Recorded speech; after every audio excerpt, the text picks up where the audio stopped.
እንኳን ደህና መጣችሁ ማለት ፈልጋለሁ በዚህም አጋጣሚ እንግዲህ አዲሱ የውጭ ጉዳይ ሚኒስትራችን በእንደዚህ አይነት መልኩ ስንገናኝ የመጀመሪያው ስለሆነ እንኳን ደስ አለህም ለማለት ነው የዛሬው የክብ ጠረጴዛ ውይይታችን ወይንም ራውንድ ቴብል ዲስካሽን በብሪክስ ፕላስ ማዕቀፍ ውስጥ የኢትዮጵያ ሚና በሚል ጉዳይ ላይ ነው የምንወያየው ኢትዮጵያም ይህንን ቡድን ለመቀላቀል ፍላጎቷን ገልጻ ነሐሴ 2015 በደቡብ አፍሪካ በነበረው 15ኛው የብሪክስ ጉባኤ ላይ ጥያቄያችን ተቀባይነት አግኝቶ ተቀላቅለን እንደነበረ ይታወሳል ይህም ደግሞ ከጥር 2016 ጀምሮ ይፋዊ በይፋ መቀላቀላችንም ይታወሳል ባለፈው ሳምንት ክቡር ጠቅላይ ሚኒስትር አብይ አህመድ በካዛን ሩሲያም ተገኝተው የ16ኛው የመሪዎች ጉባኤ ላይ ተሳትፈው ነበር ስለዚህ የዛሬው ውይይታችን የሚያተኩረው የዚህ ቡድን አባል ለምን ሆነን የሚለው ላይ ነው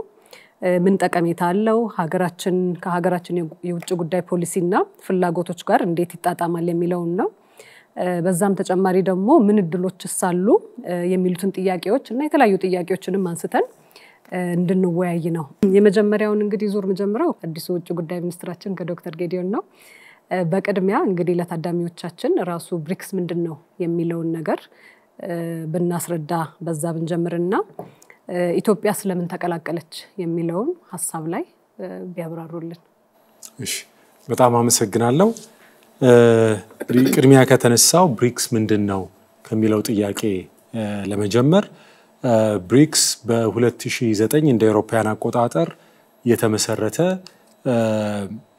የሀገራት ስብስብ ነው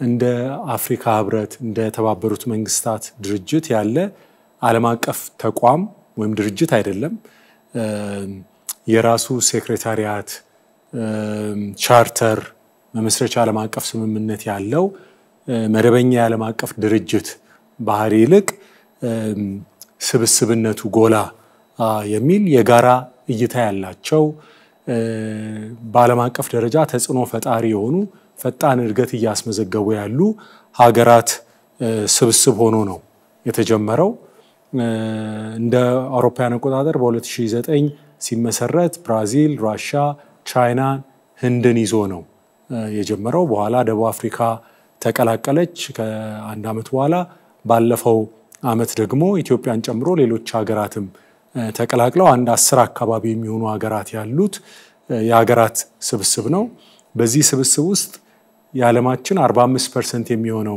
የህዝብ ብዛት ተካቷል በጂዲፒ ደግሞ ስናይ በመግዛት አቅም ሲመጣጠን ሲስተካከል 35% የሚሆነውን የዓለም ጂዲፒ የያዙ ሀገራት ስብስብ ነው ልክ G7 G20 እንደሚባሉት አይነት ስብስቦች ያለ የታዳጊ ሀገራት ስብስብ ነው ስብስቡ በተለያዩ የትኩረት መስኮች ላይ ትብብር የሚደረግበት የጋራ አቋም የሚያዝበት ስብስብ ነው ሶስት ዋና የሚባሉ የትኩረት መስኮች አሉ እነዚህም አንደኛው የፖለቲካና የጸጥታ ወይም የደህንነት ጉዳዮች አሉ ሁለተኛው የኢኮኖሚና የፋይናንስ ጉዳዮችን መለከታል ሶስተኛው ደግሞ የህዝብ ለህዝብና የማህበራዊ ጉዳዮች ላይ ያተኩራል ስለዚህ በእነዚህ ጉዳዮች ዙሪያ በየአመቱ አስተናጋጅ ሀገር በሆነው መራሄ መንግስት ሰብሳቢነት ምክክር ይደረጋል ውይይት ይደረጋል የጋራ አቋም ለመያዝ ጥረት ይደረጋል በዛ ላይ ደግሞ በትብብር ለመስራት ጥረት ይደረጋል ማለት ነው የዚህ ትብብር የዚህ ቅንጅት ተጨባጭ መገለጫዎች ከሆኑት ነገሮች አንዱ ኒው ዴቨሎፕመንት ባንክ የሚባል ወይም አዲስ የልማት ባንክ የሚባል ባንክ መቋቋሙ ይሄ ባንክ ለታዳጊ ሀገራት ለመሰረተ ልማትና ለዘላቂ ልማት የገንዘብ ድጋፍ የፋይናንስ አቅርቦት የሚያደርግ ነው ከተመሰረተ ከ2015 እንደ አውሮፓውያን አቆጣጠር ጀምሮ እስከ 2021 ወደ 25 ቢሊዮን አካባቢ ዶላር በተለያየ መልኩ ለሀገራት አቅርቧል ባለፈው አመት ብቻ ወደ 5 ቢሊዮን አካባቢ አቅርቧል ስለዚህ ይሄ አንድ ማሳያ ነው ተጨባጭ ሆነ የዚህ ስብስብ የዚህ ትብብር ውጤት ምን እንደሚመስል ይሄን ካነሳም በኋላ ለምን ኢትዮጵያ ይሄንን ስብስብ ለመቀላቀል ፈለገች የሚለውን አጠር አድርጌ ለማንሳት ፈልጋለሁ። ምናልባት እነሱም ለምን አሁን ገፍታ አደረጉት? ምክንያቱም ከተቋቋመ በጣም ብዙ ጊዜ ሆኗል እና አሁን ያንን ይፋ ሲያደርጉ ሌሎች ሀገራት እንዲቀላቀሉ ኢትዮጵያም ያኔ ነው አፕላይ ያደረገችው። ስለዚህ ከዛ ጋርም እያይዘ ትንሽ ኤክስፕሌን ታደርጋለህ? ጥሩ። እንግዲህ ከተቋቋመ በኋላ ስብስቡ እየተጠናከረ ይበልጥ እየተደራጀ ሲሄድ በብዙ ሀገራት ዘንድ ይሄንን ስብስብ የመቀላቀል ፍላጎት እየጨመረ ተደጋጋሚ ጥያቄዎች እየቀረቡ ሄደዋል። በስብስቡ አባላት መካከል እነማንን ማካተት አለብን፣ እንዴት ማካተት ይገባል የሚለው ላይ ውይይት፣ ምክክር የሚጠይቅ ጉዳይ ነበር። ስለዚህ እነሱም ዓላማቸውን ለማሳካት የስብስቡን ዓላማ ይበልጥ ውጤታማ ለማድረግ አቅም እንዲሆናቸው መርጠው ተጽዕኖ ፈጣሪ ናቸው፣ ስብስቡን ቢቀላቀሉ የስብስቡን ውጤታማነት ሊጨምሩ ሊያሳድጉ ይችላሉ የሚሏቸውን ሀገራት እንዲካተቱ ከነበራቸው ፍላጎት አኳያ መግባት የፈለጉትን አባል መሆን የፈለጉትን ሀገራት እንዳለ ባይሆንም በጣም መርጠው የተወሰኑ ሀገራትን እንዲካተቱ አድርገዋል። ባለፈው ዓመት ደቡብ አፍሪካ በነበረው ጉባኤ አሁንም ፍላጎቱ የጨመረ ቢሆንም የስብስቡን ውጤታማነት እንዳይቀንስ በማለት ካሁን ወዲያ በተቻለ መጠን በአጋርነት ሞዴል እንጂ በሙሉ አባልነት የማካተቱ ነገር ለጊዜው ያዝ የተደረገ ነው። ይሄን ካልኩኝ በኋላ ኢትዮጵያ ለምን ተቀላቀለች ወደሚለው ስመለስ ቢያንስ 3 ምክንያቶችን ማንሳት ይቻላል። አንደኛው በፍጥነት በማደግ ላይ ያለ እና ከፍተኛ የማደግ ፍላጎት ያለው ሀገር ነን። እድገታችንን ለማሳለጥ ደግሞ ቴክኖሎጂ ያስፈልገናል፣ የፋይናንስ ድጋፍ ያስፈልገናል፣ ኢንቨስትመንት ያስፈልገናል። እነዚህን ሁሉ ለማግኘት ይሄንን ስብስብ መቀላቀል እና ስብስቡ ይዞ የሚመጣውን እድል መጠቀም ስለሚያስፈልገን ይሄ አንዱ ምክንያት ነው። ሁለተኛው ምክንያት ደግሞ ይሄ ስብስብ ወሳኝ በሆኑ ዓለም አቀፍ አጀንዳዎች ላይ የሚመካከር ውይይት የሚያደርግ አቋም የጋራ አቋም የሚይዝ ስብስብ ነው እና በእነዚህ አጀንዳዎች ላይ ደግሞ የተባበሩት መንግስታት ጸጥታ ምክር ቤት ውስጥ አባል ናቸው ሁለቱም። እና ስብስቡ አንድ ከሚያነሳቸው እና ከሚያያቸው ጉዳዮች አንዱ ለምሳሌ የተባበሩት መንግስታት የጸጥታው ምክር ቤት ማሻሻያ ምን መምሰል አለበት የሚል፣ ሌሎችም የዓለም አቀፍ የፋይናንስ ተቋማት ይበልጥ አካታች እንዲሆኑ፣ ፍትሃዊ እንዲሆኑ፣ የታዳጊ ሀገራትን ፍላጎት የሚያመላክቱና ታሳቢ ያደረጉ እንዲሆኑ እንዴት መሻሻል አለባቸው የሚሉና መሰል በጣም አንኳር ጉዳዮች ላይ አቋም የሚያዝበት ስብስብ ነው። በዚህ ስብስብ ውስጥ አባል ሆኖ የራሳችንን ድምጽ ለማሰማት ሀገራዊ ጥቅማችንን ለማስከበር የኛም ብቻ ሳይሆን የአፍሪካንም ፍላጎትና ድምጽ ለማሰማት አባል መሆን ጠቃሚና አስፈላጊ ነው። ኢትዮጵያ የረጅም ዘመን የዲፕሎማሲ ታሪክ ያላት ሀገር ነች። ቀዳሚ የሊግ ኦፍ ኔሽንስ አባል ነች። ብዙ የአፍሪካ ሀገራት ነፃ ባልነበሩበትም ጊዜ የዛ አባል የነበረች ነች። የተባበሩት መንግስታት ድርጅት መስራች አባል አገር ነች። ስለዚህ ይሄንን ታሪክ ይሄንን ባህል በማስቀጠል የዓለም አቀፍ ስርዓቱ መልሶ መስተካከል ባለበት ጉዳይ ላይ እኛም አፍሪካን ወክለን የአፍሪካ ድምጽ ሆነን መሳተፍ ስላለብን ነው። በመጨረሻም እንዲህ ያለ ስብስብ ውስጥ ኢትዮጵያ አባል ባትገኝ ከኢትዮጵያ በተቃረነ መልኩ መንቀሳቀስ ለሚፈልጉ አካላት ሜዳው ይለቀቃል ማለት ነው። ስለዚህ እኛ በሌለንበት እኛ ላይ የፈለጉትን አቋም ሊያስይዙ ይችላሉ።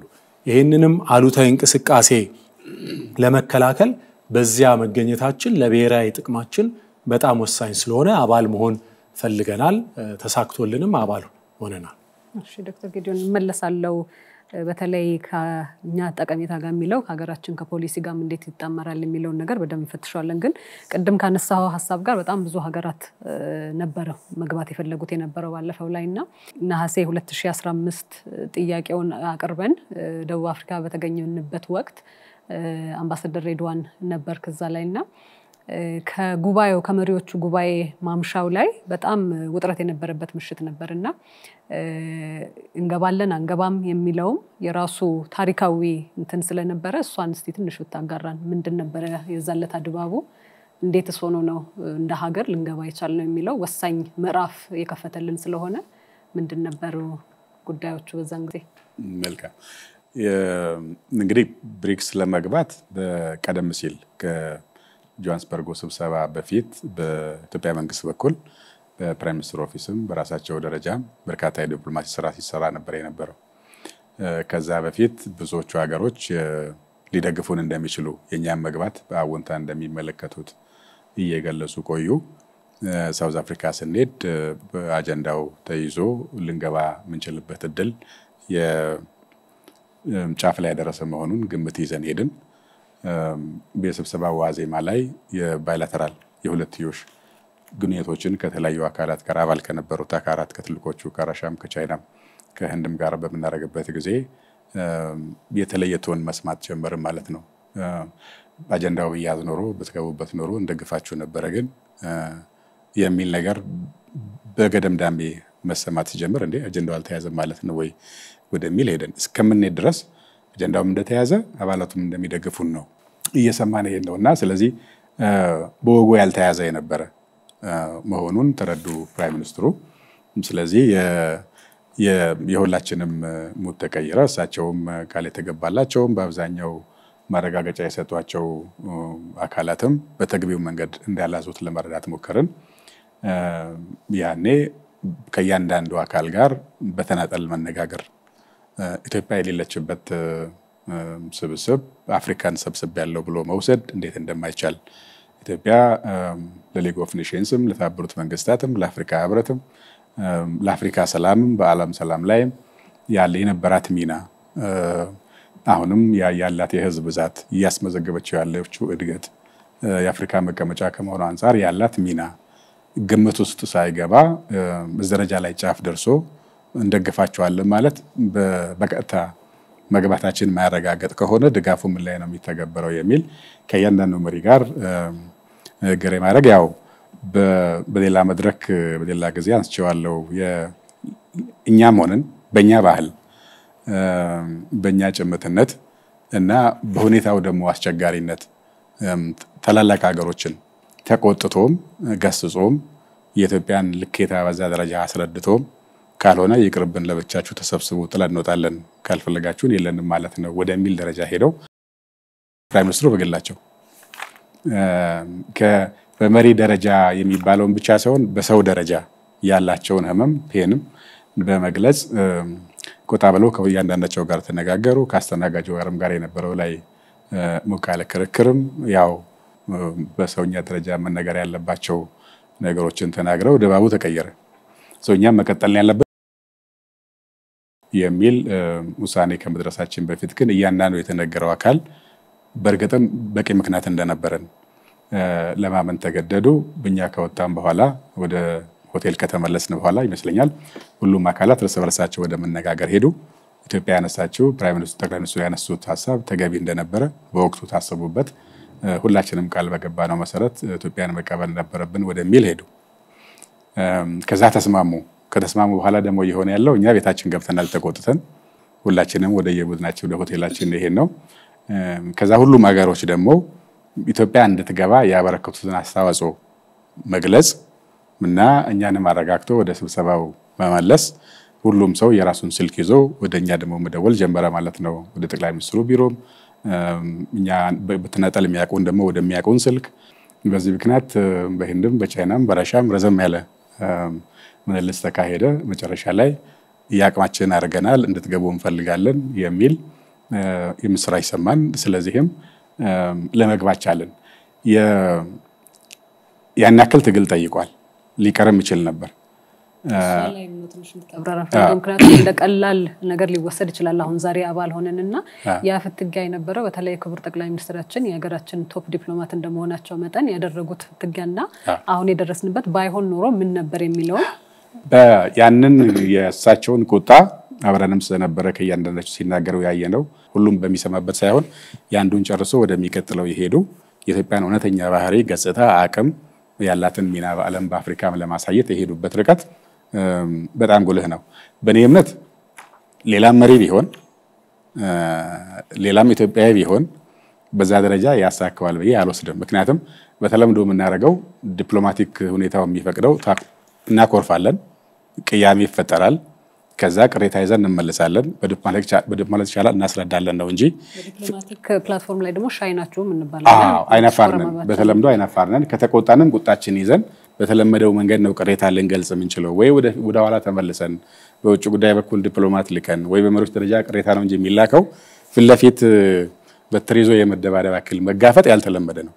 ግን የኢትዮጵያን ትክክለኛ አቅም ከማወቅም በዚህ መድረክ ላይ ደግሞ ባለመሳተፍ ከሚያስከትለው ጉዳት ከመረዳትም ይመነጫል። ይሄ ነገር ግን በጣም ወሳኝ እንደነበረ መናገው ደግሞ በእለቱ ሌላ ሀገር ደግሞ አባል የመሆን እድል ነበረው። የነሱ በስሎ ነበር። አስቀድመው እነሱን ለማስገባት ዝግጅቱ አልቋል። የኛ ወደ ኋላ ተመልሷል። በዛ ልክ ባይጋፈጡ ያቺ ቀን ብታመልጠን አሁን የሰሞኑን ደሞ ካየን አባል የነበሩ ሰዎች አዲስ ለአባልነት የሚጠይቁ ሀገራትን የገሌ ይግባ የገሌ ይግባ ማለት ይችላሉ። የተለየነት ቬቶ ፓወር አላቸው ሁሉም። ስለዚህ አሁን እኛ ቀርተንና ወዳጃችን ገብተው ቢሆን ኖሮ ሶላ አንገባ ምንችልበት እድል አለ ማለት ነው። ምክንያቱም አሁን አንድ ሀገር ያልፈለገውን ሀገር ሲያስቀራ አይተናል። አንድ ሀገር ከተቃወመ አይገባም፣ ሁሉም ሀገር እሺ ማለት አለበት። ስለዚህ እኛ ያቺ መድረክ አምልጣም ቢሆን ኖሮ አንገባም። አሁን ደግሞ ምን ተቀየረ? እኛ ከገባም በኋላ ቀጣይ የሚያመለክት አባል ቋሚ አባል ሳይሆን የሚሆነው አጋር ነው የሚሆነው። አጋር እንዳይሆንም ጭምር አንድ ሀገር ከተቃወመ ይቀራል። ስለዚህ ያ መድረክ አምልጦም ቢሆን ኖሮ አሁን ብሪክስ ካለው ኢንፍሉዌንስ በዓለም የኢኮኖሚ ደረጃም በፖለቲካ አማራጭነትም በደቡብ ለደቡብ ትስስርም የገንዘብ የእርዳታ ይሁን የፖለቲካ ሌቨሬጅ የፖለቲካ ጡንቻ ማምጣት ላይም የነበረውን ነባር ዓለም አቀፍ መድረኮች ማፍረስም ባይሆን ነገር ግን ይሄም ሌላ ስብስብ ሌላ ቤተሰብ ይዞ ስለሚቀርብ ተደማጭነትን ያጎላል፣ አማራጭ ያጎላል፣ ታይታን ያጎላል፣ የኢንቨስትመንት ድልን ያሰፋል፣ የመወሰን አቅም ወዳጅ ማፍራት አቅም ያሰፋል። አሁን በአንዳንድ መድረኮች ኢትዮጵያ አባል ባልሆነችባቸው የኢትዮጵያን በጎ የማይሹ ሀገሮች ስለኛ ብዙ ያማሉ። እኛ ራሳችን ዲፌንድ አናረግም፣ በእኛ ላይ ያስወስናሉ። እኛ ቀርበን መከራከር አንችልም።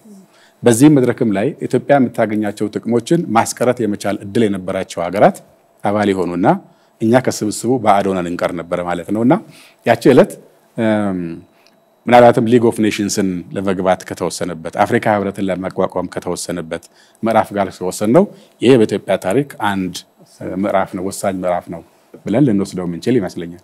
እሺ ማስተር ቴንክ ዩ። እንግዲህ ይሄንን ፍትጊያ አልፈን ወሳኝ የሆነ ምዕራፍ ተሻግረን ገብተን ብዙ ስራዎች ተሰሩ ነበርና ከነሐሴ 2015 ተቀባይነት ካገኘን በኋላ ጥር 2016 ደግሞ ፎርማላይዝ ከተደረገ ባለው ጊዜ ውስጥ ሸርፓ እና ምክትል ሸርፓ ማሞ ሸርፓ ሆነ ተሰይመ ለሀገሪቱ አምባሳደር መስካኑ ደግሞ ምክትል ሸርፓ ተብላችሁ ተሰይማችሁ በጣም ብዙ ስራዎች ተሰሩ ነበር እስከ 16ኛው የመሪዎች ጉባኤ ድረስ ማለት ነውና መጀመሪያ አንዳንድ ሰው ሲጠይቀኝ ስለነበረ ሸርፓና ሱ ሸርፓ ምን ማለት ነው የሚለውን እሱም ብናብራራ ምንድነው ስራው ኃላፊነቱ የሚለው ከዛ ደግሞ ጋር ታይዞ ምን ስራዎች አሁንም አልተለማመደው ሱ ሸርፓና ምንድን ስራዎችን እየሰራችሁ ቆያችሁ እንደ ሸርፓና እንደ ሱ ሸርፓ የሚለውን መጀመሪያ አንደርስታንድ ማድረጉ ወሳኝ ስለሆነ እሺ ወደ ጥያቄው መለሳለሁ ግን ቅድም አምባሳደር ሬድዋን ያነሳውን ጉዳይ በተመለከተ አንድ ነገር ለመጨመር ስለፈልኩ ነው የኢትዮጵያ ብሪክስ አባል በመሆንበት ጊዜ ደቡብ አፍሪካ በነበረው ስብሰባ ላይ እኔ አልነበርኩኝ ያም ሆኖ ግን ቅድም አምባሳደር ሬድዋን ያነሳውን ከዛ በኋላ ብዙ የብሪክስ ውይይቶች ላይ ተሳትፌያለሁ በተለይ በሸርፓዎቹ እና በሱ ሸርፓዎቹ ከአምባሳደር ምስጋናው ጋር ሆነን ብዙ ተሳትፈናል እና በደቡብ አፍሪካ የነበረው ውይይትን ብዙዎቹ ያስታውሱታል እና የጠቅላይ ሚኒስትሩን ተሳትፎ ብዙዎቹ ይናገራሉ እኔ እንኳን ባለኝ ኢንተራክሽን ሁሉም የሚያስታውሰው ደቡብ አፍሪካ ላይ የናንተ ጠቅላይ ሚኒስትር ያደረጉት ነገር ሁላችንም ትዝ ይለናል ብሎ በተደጋጋሚ ገልጸውልናል የሳቸው የነቃ ተሳትፎ የሳቸው ጉልህ ተሳትፎ ስለነበረ ነው የብሪክስ አባል ሆናችሁ ብሎ በተደጋጋሚ ለኛ ገልጸውልናል ስለዚህ እኔ እንደ ምሳሌ አድርጌ የሚወስደው ምንድነው የብሪክስ አባል መሆናችን መቀላቀላችን በኢትዮጵያ ዲፕሎማሲ ታሪክ ውስጥ አዲስ ምዕራፍ የከፈተ ነው። ቀደም ዶክተር ጊዮርጊስም እንዳለው ከኢትዮጵያ ረጅም የዲፕሎማቲክ ታሪክ ጋር ኮንሲስተንት የሆነ ነገር ነው። የሊግ ኦፍ ኔሽን አባል ነን፣ ምንድነው የዩኤን ፋውንዲንግ ሜምበር ነን። በጣም የገረመኝ ደግሞ የአይኤምኤፍ እና የወርልድ ባንክ ፋውንዲንግ ሜምበር በአፍሪካ ውስጥ 3 ሀገሮች ኢጂፕት፣ ኢትዮጵያ እና ደቡብ አፍሪካ ናቸው።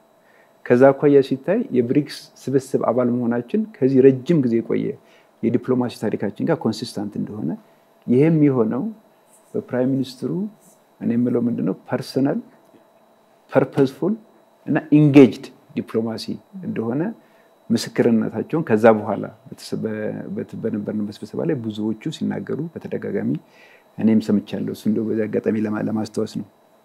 ለጠየቅሽን ጥያቄ ለመመለስ እንዳሰብ ለማንሳት መጀመሪያ ሸርፓ ምንድነው ከተባለ የቃሉ አመጣጥ ያው ምንድነው ሸርፓ የኔፓል የሚኖሩ ሰዎች ትራይብስ ነው ሸርፓ የሚባለው እና ሂማላያስ የሚባል ተራራ አለ አይደለም። እዛው ውስጥ ሰዎች ተራራውን በሚወጡበት ጊዜ ተራራውን ለመውጣት የሚረዱ ሰዎች ናቸው ሸርፓዎች የሚባሉት። የህዝብ ስም ነው። ከዛ ተወስዶ በዲፕሎማሲ ቋንቋ ሸርፓ ሱሸርፓ የሚባል ቋንቋ ኮይን ተደረገ። በአጭሩ ሸርፓ ማለት አስተባባሪ ሊባል ይችላል በአማርኛ ወይም ደግሞ አንዳንዶቹ እረኛ ሊባል ይችላል። እረኝነት ታሪክም ልጅነትም ስለነበረብኝ ለኔ ፊቲንግ ነው ይስራ የሆነው የማስተባበር ስራ የሚሰራ ብዙ ጊዜ ደግሞ አንዳንድ ሰሚቶች ከአንድ መስሪያ ቤት የዘለለ ስራ የሚጠይቁ ከሆኑ በአንድ መስሪያ ቤት ብቻ የሚወሰኑ ስላልሆኑ ያለውን ኢንስቲትዩሽን አሰባስቦ ሞቢላይዝ አድርጎ ስራ ለመስራት የሚፈጠር ስም ነው። ሸርፓ ሸርፓ ሁሉም ሀገር የራሱ ሸርፓ ሸርፓ አለው። ቅድም ዶክተር ጌዶን እንዳነሳው የብሪክስ ስብስብ ነው። የራሱ መስሪያ ቤት የለውም፣ ሴክሬታሪያት የለውም። ስለዚህ የብሪክስ ውይይት የሚካሄደው እንደየጊዜው በየአመቱ የብሪክስን ፕሬዚዳንሲ የሚወስዱት ሀገሮች ስለሚሆኑ ሮቴት ስለሚያደርግ ያን የሚያስተባብሩ ሰዎች መኖር መቻል አለባቸው። በእኛ ኮንቴክስት እኔና አምባሳደር ምስጋናው የማስተባበር ኃላፊነት አለን ማለት ነው። ኢትዮጵያም በዚህ ማዕቀፍ ውስጥ ስላለችበት አሁን አንድ ሰሞን ላይም ይሄንን ሆስት ማድረጋችን አይቀርም። አሁንም ስናዘርጋን ይሄ ማለት አሁን ያላቸው የተለያዩ መስሪያ ቤት ያላቸውን ሚናና ኃላፊነት የሸርፓና ሱሸርፓ ይወስዳሉ ማለት አይደለም። የነሱ ሚና እንዳለ ሆኖ እንደተጠበቀው ሆኖ በአጠቃላይ መንግስታዊ ስርዓቱ ያለውን አቅም ጉልበት እንዲያሰባስብ እና እንዲያስተባብር የተሰየመ ነው። ምን አድርገናል ብለሽ ለጠየቅሽን ጥያቄ ይሄ የብሪክስ አባል ከሆነ በኋላ ብዙ ስራዎች ነው የተሰሩት። የመጀመሪያው 25 ተቋማትን ያካተተ የሚኒስትሪያል ስትሪንግ ኮሚቴ ተቋቁሟል። ስለዚህ የኢትዮጵያ የብሪክስ ተሳትፎ ምን ይመስላል፣ ሚናችን ምንድነው የሚለውን በተመለከተ ሰፊ ውይይት አድርገናል። እስካሁን 3 ስብሰባ አድርጓል። በእነዚህ ስብሰባዎች ላይ የኢትዮጵያ ኦፌንሲቭ ኢንተረስት ምንድነው ምን ጥቅም እንደምናገኘው የሚለውን ዲፋይን ለማድረግ ሞክረናል።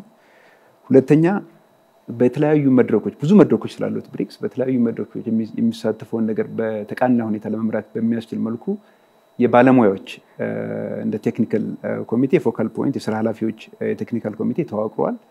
ይሄም 4 እስካሁን ተሰባስቧል። በሶስተኛ ደረጃ ደግሞ ይሄን ጉዳይ በየዕለቱ የሚያስተባብር ደግሞ ሴክሬታሪያት በውጭ ጉዳይ ሚኒስቴር ተቋቁሟል። ይሄን አድርገን ሰፊ ስራ ሰርተናል። ትልቁ የሰራነው የትልቅ አውትካም በየመወስደው የኢትዮጵያ የብሪክስ ኢንጌጅመንት ምን ይመስላል የሚል የብሪክስ ኢንጌጅመንት ስትራቴጂ ዲፋይን አድርገናል። ስለዚህ ምንድነው ኢትዮጵያ ከዚህ ስብስብ ውስጥ የምታገኘው ጥቅም ምንድነው? እንዴት ብለን ነው ራሳችንን ማዘጋጀት ያለብን? በምን መልኩ ኢንጌጅ የምናደርገው? ውጭ ጉዳይ ስራ ኃላፊዎች የሚናገሩት የንግድ ሚኒስትር የሚናገሩት ከሚኒስትር ኦፍ ፋይናንስ ከሚናገሩት ጋር እንዴት ነው ኮሄረንት እና ኮንሲስተንት ሆኖ ሊቀጥል የሚችለውን በተመለከተ ብሎ ዲፋይን የተደረገበት የብሪክስ ኢንጌጅመንት ስትራቴጂ ሰርተን በተደጋጋሚ ተገናኝተን የኢትዮጵያ ናሽናል ኢንተረስት ምንድነው፣ ሀገራዊ ጥቅማችን ምንድነው የሚለውን ዲፋይን አድርገን በተለያየ ሌቭል ኢንጌጅ ለማድረግ ችለናል ማለት ነው። ከዚህ በተጨማሪ እንደሚታወቀው ቅድም በውጭ ጉዳይ ሚኒስትሩ የተነሳው የኒው ዲቨሎፕመንት ባንክ አባል ለመሆን ሰፊ ጥረት ተደርጓል። በክቡር ጠቅላይ ሚኒስትራችን ቀጥተኛ ተሳትፎ ለደቡብ አፍሪካ፣ ለህንድ፣ ለብራዚል፣ ለቻይና ደብዳቤ ተጽፎ የኒው ዲቨሎፕመንት ባንክ አባል ለመሆን ጥረቶች ጀምረናል። 4ቱም ፕሬዚዳንቶች ኢትዮጵያን እንደሚደግፉ በደብዳቤ ገልጿል። ይሄ ኢንጌጅመንትም የሚቀጥል ነው። ምክንያቱም የራሱ የኒው ዲቨሎፕመንት ባንክ ትሪቲ ነው ስምምነት ስለሆነ ፓርላማ የሚያጸድቀው የየሀገሮችን ፓርላማ የሚያጸድቁት ጉዳይ ስለሆነ በአንድ የሚያልቅ ጉዳይ አይደለም። ይህን ለማድረግ ሰፊ ስራዎች ተሰርቷል። በአጠቃላይ እንደው ለማጠቃለል ያክል ቅርብ ጊዜ የነበረው የሄድ ኦፍ ስቴት ሄድ ኦፍ ገቨርንመንት ስብሰባን ጨምሮ ብዙ የዝግጅት ስራዎች ተሰርተዋል። ወደ 30 የሚደርሱ ሜሞራንደም ኦፍ አንደርስታንዲንጎች ከዚህ በፊት ተፈራርመዋል የብሪክስ አባል ሀገሮች። እነዚህ 30 የሚደርሱ ሜሞራንደም ኦፍ አንደርስታንዲንጎች አይተን አጥንተን ከኛ ህግና አሰራር ጋር ያላቸውን ተዛምዶ አይተን አክሲድ የምናደርግባቸው ነው አባል የምንሆናቸው ሜሞራንደም ኦፍ አንደርስታንዲንግ ለይተን እነሱንም ተግባራዊ ማድረግ ጀምረናል ማለት ነው። ሰፊ የዝግጅት ስራ የተሰራበት እንደሆነ በዚህ አጋጣሚ ለመግለጽ ነው። በመጨረሻ የብዙ በኢኮኖሚም በፎሪን ፖሊሲም በሴኩሪቲም የብሪክስ አባል መሆን የሚያስገኛቸውን ጥቅሞች በሰፊው ልንወያይበት እንችላለን። ግን ትልቁ ለኔ የምወስደው የኢትዮጵያ ተሰሚነት አድጓል፣ ድምጽ እንዲኖረን አስችሏል። የብሪክስ አባል መሆናችን የብሪክስ ስብስብ ውሳኔ የሚወሰነው ቅድም አምባሳደር ሬድዋን እንዳለው በዋነኝነት ውሳኔ የሚወሰነው በሙሉ መግባባት ነው፣ ኮንሰንሰስ የሚባለው ማለት ነው። ሁሉም ሀገሮች ተቀብሎት ኢትዮጵያ አልቀበልም ካለች አንድ ዲሲሽን ያልፍ። ስለዚህ አውቶማቲካሊ የኢትዮጵያ ሚና የኢትዮጵያ ሬፑቴሽን የኢትዮጵያ ስታቸር አውቶማቲካሊ ከፍ ያለበት ስብስብ ነው። እኛ ካልፈቀድ የሚሆን ነገር የለም። ስለዚህ ይሄ ለሀገራችን ሲግኒፊካንት የሆነ የዲፕሎማቲክ ሄጂንግ ሌቨሬጅ አድቫንቴጅ የሰጠ ስብስብ ነው። ወደፊት ፕሮጀክት በምናደርግበት ጊዜ የዚህ ስብስብ አባል መሆናችን ኢትዮጵያ ሀገራዊ ጥቅምን በጠንካራ መልኩ ለማስጠበቅ ለማራመድ የሚያስችል እንደሆነ ማየት ችለናል። አምባሳደር መስጋኑ ጋር ልምጣና እንግዲህ እንደ ሱሸርፓም ማሞ ላይ ያለው ላይ ቢልድ ማድረግ ይቻላል። ግን በይፋ ጥር 2016 ከተቀላቀልን በኋላ እንግዲህ ማሞ የተወሰኑትን ስኬቶች ኦሬዲ ጠቅሷል። ግን ማንተ በኩል ደግሞ የቀሩ አሉና በደንብ ቢብራሩ የምትላቸው ምን ልናሳካ ችለናል? እስካሁን አጭር ጊዜ ነው ከጥር እስካሁን ጊዜ ነበረው። ግን በዛ ውስጥ የኛ አባል መሆናችን እና በዚህ ፕሮሰስ ውስጥ ዝግጅነት ውስጥ እስከዚህኛው ጉባኤ ድረስ ምን ነገሮች ልናሳካ ችለናል? ጥሩ የብሪክስ ስንቀላቀል አንዱ የፎሬን ፖሊሲያችን የውጭ ግንኙነት ፖሊሲያችን አንከር የሚያደርገው አጋርነት ማስፋት ስለሆነ በዋናው ትኩረት አድርገን በአሁኑ ወቅት ከሁሉም አካባቢ ወዳጅነት አጋርነት የማስፋት ስትራቴጂያችን አንዱ ያሳካንበት ነው ብሎ መውሰድ ይቻላል። በተለይ የደቡብ ትብብርን አጋርነት ማስፋት ላይ ከዚህ ጋር ቅድም ክቡር ዶክተር ጌዲዮንም እንዳነሳው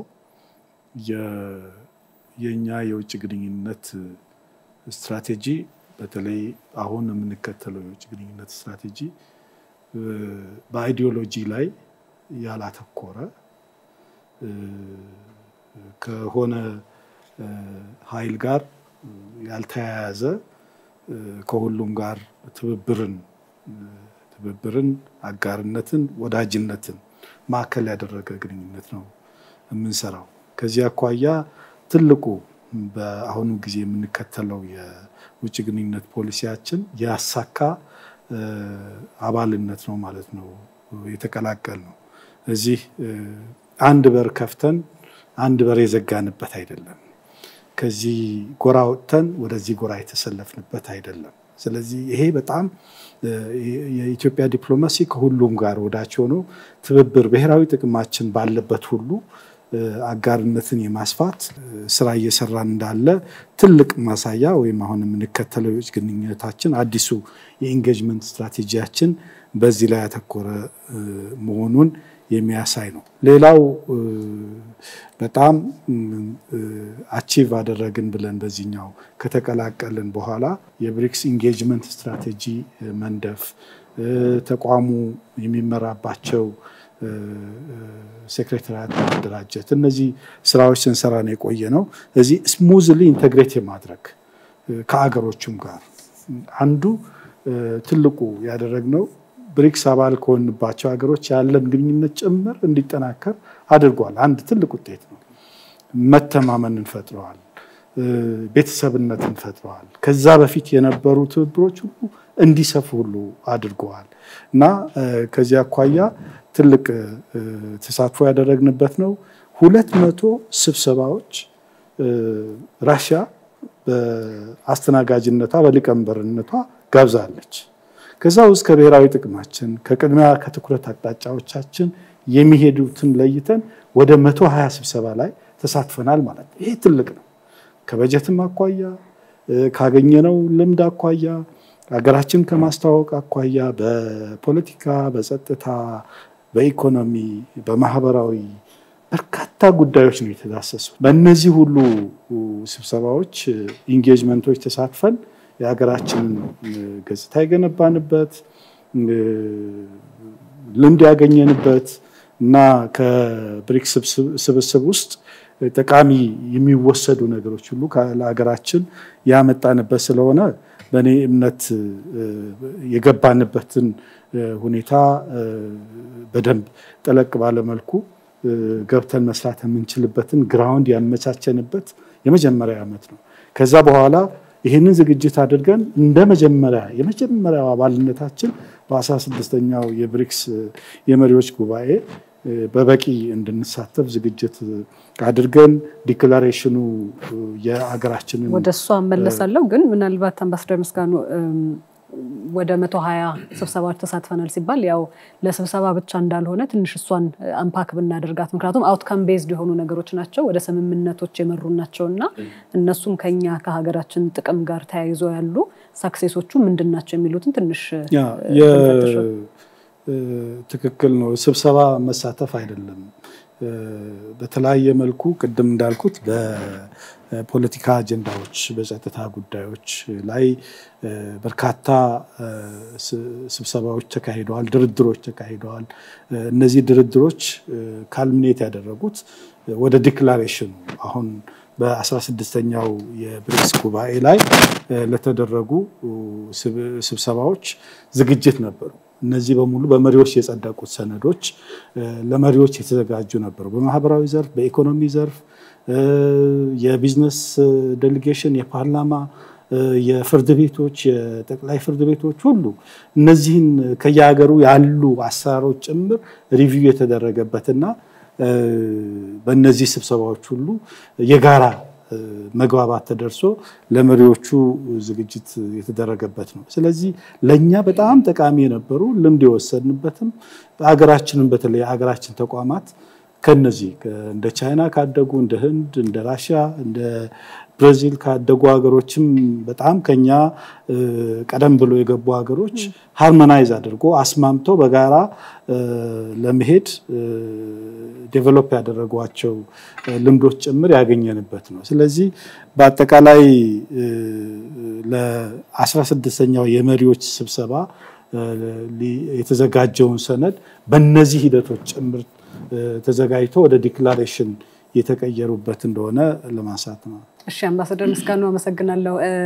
አንተ ካነሳው ነጥብ ጋር ተያይዞ እንግዲህ ለዶክተር ጌዲዮን ሁለተኛው ጥያቄ የሚሆነው ብዙ ሰዎች ያኔም ስንቀላቀል ይፋ ሲሆን የኛ ብሪክስ ውስጥ መግባት አሁንም የሚያነሱት ስጋት አለ። ይህም ስጋት ደግሞ ብሪክስ ውስጥ በመቀላቀላችን ከምዕራባውያን ጋር ያለንን ግንኙነቶች በምን መልኩ ይጎዳል አይጎዳም የሚል ስጋቶችም አላቸውና አምባሳደር ምስጋኑን በጨረፍታ አንስቶታል። ግን አንተ በጥልቀት ካለን ከሀገራችን የውጭ ጉዳይ ፖሊሲ ጋር እንዴት ነው ይሄንን የምናስታርቀው የሚለውን እሱን ትንሽ ብታብራራለን።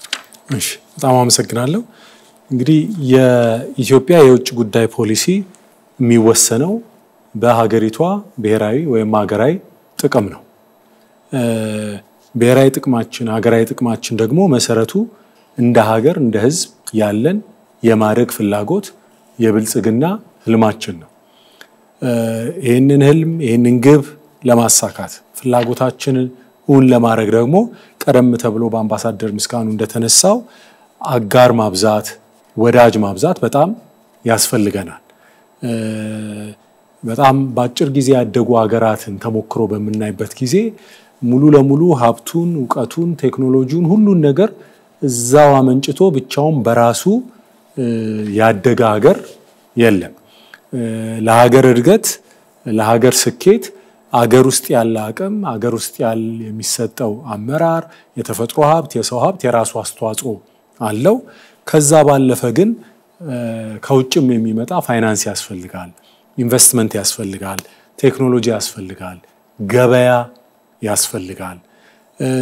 እነዚህን ሁሉ ነገሮች ለማግኘት እንዲሁም የሀገራዊ ደህንነት ጥቅምን የሀገራዊ ደህንነትን ለማስከበር ከሉዓላዊነት ከሀገር ግዛት አንድነት ጋር የተያያዙ ጉዳዮችም ላይ አጋዥ፣ ተባባሪ፣ ወዳጅ ያስፈልጋል።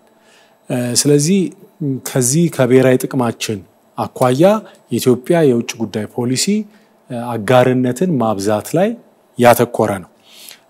በዚህ እይታ ከሰሜንም ከደቡብም ከምዕራብም ከምስራቅም ከብሔራዊ ጥቅማችን አኳያ አስፈላጊ የሆነውን ነገር ለማግኘት ወዳጅነትን የማጠናከር የፖሊሲ አቅጣጫ ነው ያለን። ያሉ ወዳጅነቶችን ያሉ ትስስሮችን እያጠናከርን ተጨማሪ አዳዲስ ወዳጅነት ደግሞ አዳዲስ ምዕራፎችን አዳዲስ አድማሶችንም እንደየአስፈላጊነቱ እየጨመርን መሄድ ነው የፖሊሲ አቅጣጫችን። ስለዚህ ከዚህ አኳያ ስጋት ሊኖር አይገባም ማለት ነው። ከምዕራቡ ዓለም ካሉ ሀገራት ጋር የጠበቀ ኢኮኖሚያዊ፣ ፖለቲካዊ ትስስር ግንኙነት አለን። ያንን አጠናክረን የምንቀጥልበት ይሆናል። ይሄንን ስንል መታየት ያለባቸው ነገሮች አሉ። ለምሳሌ ብሪክስ ውስጥ አባል የሆኑ ሌሎች ሀገራት አሉ። ከምዕራቡ ዓለም ጋር በጣም የጠበቀ ትስስር ወዳጅነት ያላቸው ህንድን ማየት ይቻላል፣ ግብፅን፣ ደቡብ አፍሪካ እንደ ምሳሌ መጥቀስ ይቻላል። በቅርቡ የብሪክስ አባል ሆና ለመቀላቀል ጥያቄ ካቀረቡት ሀገሮች ውስጥ የኔቶ አባል የሆነች ሀገር ሁላ አለች። ስለዚህ ብሪክስ የሚባል ጸረ ምዕራብ የሆነ አይነት ጎራ እንዳለ ተደርጎ ማሰቡ ተገቢ አይሆንም። በተግባር ካለው ከዚህ በተጨማሪ የብሪክስን መርሆች በምናይበት ጊዜ ራሱ መርሆቹ ሉዓላዊ እኩልነት፣ ስትራቴጂክ ትብብር፣ አካታችነት፣ መልቲላተራሊዝም የሚሉትም እንደዚህ ጎራዊ ከሆነ አንዱን ከሚያገል አንዱን ከሚገፋ አስተሳሰብ መውጣት እንዳለብን የሚያሳዩ ናቸው። ስለዚህ እንደ ሀገር ያለን የፖሊሲ አቅጣጫም አንድ ጎራ ውስጥ ገብተን የመሸጎጥ እና ሌሎችን የመግፋት ከሌሎች የመራራቅ ከሌሎች የመነጠል የፖሊሲ እይታ የለንም። እንደ ሀገርም ደግሞ ኢትዮጵያን የሚያክል ሀገር በጣም ስትራቴጂክ የሆነ ቦታ ላይ ሎኬትድ የሆነ 120 ሚሊዮን ህዝብ ያለው የረጅም ጊዜ በሺህ ዓመታት የሚቆጠር የሀገረ መንግስትነት ታሪክና ልምምድ ያለው ሀገር እንዲህ ባለ የጎራ ፖለቲካ የሚታጠርም ሊሆን አይችልም። ስለዚህ ይሄ በዚህ መንገድ ጠርቶ ግንዛቤ ሊያዝበት ይገባል። ምናልባት ይሄ ዶክተር ጌዲዮንም ምናልባት ማሙም ልትመልሱ ትችላላችሁ እዛ ላይ ልታብራሩ። ግን አሁን የዚህኛው ዓመት የመሪዎች ጉባኤ ቲማቲክ ፎከሱም የነበረው ማልቲላተራሊዝምን ለማጠናከር ነው፣ ስትሬንግተኒንግ ነው። ስለዚህ ያው ማልቲላተራሊዝም ስቲል ኢትስ አንከርድ ዊዝን የብሪክስ መርሆች እንዳልካቸው ማለት ነው። ከዛ ውጪ ግን ክቡር ጠቅላይ ሚኒስትር በሌላ መድረኮች የሚያነሷቸው ጉዳዮች አሉ። የዚህም አባል ሀገራት በተለያየ ጊዜ የሚያነሷቸው ፍትሃዊ የዓለም ስርዓቱ ፍትሃዊ አይደለም አሁንና የዚህ ቡድንም እንቅስቃሴ ፍትሃዊ ስርዓት ለማምጣት ነው፣ በተለይ በፋይናንሱ መስክ የሚለው ነገር አለና ምናልባት ይሄ የፍትሃዊነቱም ጥያቄ ይሆናል ሰውን የሚያስፈራው። ምክንያቱም ኤስታብሊሽመንቱን ኳስችን እያደረግን ስለሆነ እንደ አባል ሀገር የብሪክስ አባል መሆን ከዛኛው ጎራ ጋር ወይ ወደዚህኛው ጎራ ጋር ይወስደናል የሚለውም ሊሆን ይችላል። እሱ ላይ ያላችሁ እይታ ካለ። ኦኬ ሶ ይሄን በተመለከተ ዶክተር ጌዲዮን ካለው ጋር ሙሉ በሙሉ እስማማለሁ። የብሪክስ አባል መሆን የሆነ የጂኦፖለቲካ ፉክክር ውስጥ የሚያስገባን በሆነ ወገን ውስጥ ስርቻ ውስጥ የምንገባ እና ለአንደኛው ሁነን ሌላኛውን የምንተው አገር ማለት አይደለም። ፈጽሞ አይደለም። ይሄ ደግሞ ከእውነቱ የራቀ ነገር ነው። አንደኛ ነገር ቅድም እንደተባለው የኢትዮጵያ የፎሪን ፖሊሲ ታሪክ የሚያሳየው የኢትዮጵያ የፎሪን ፖሊሲ ታሪክ በአጠቃላይ ወዳጅነትን በማብዛት ላይ የተመረኮዘ ታሪክ ነው። ታላቁ ቤተ መንግስትን ፎቶዎችን ብናይ በተለይ ከደርግ በስተቀር ብዙዎቹ የኢትዮጵያ መንግስታት ብዙ ወዳጆች ያሏቸው መንግስታት ነው። ታሪካችንም እንደዛ ነው።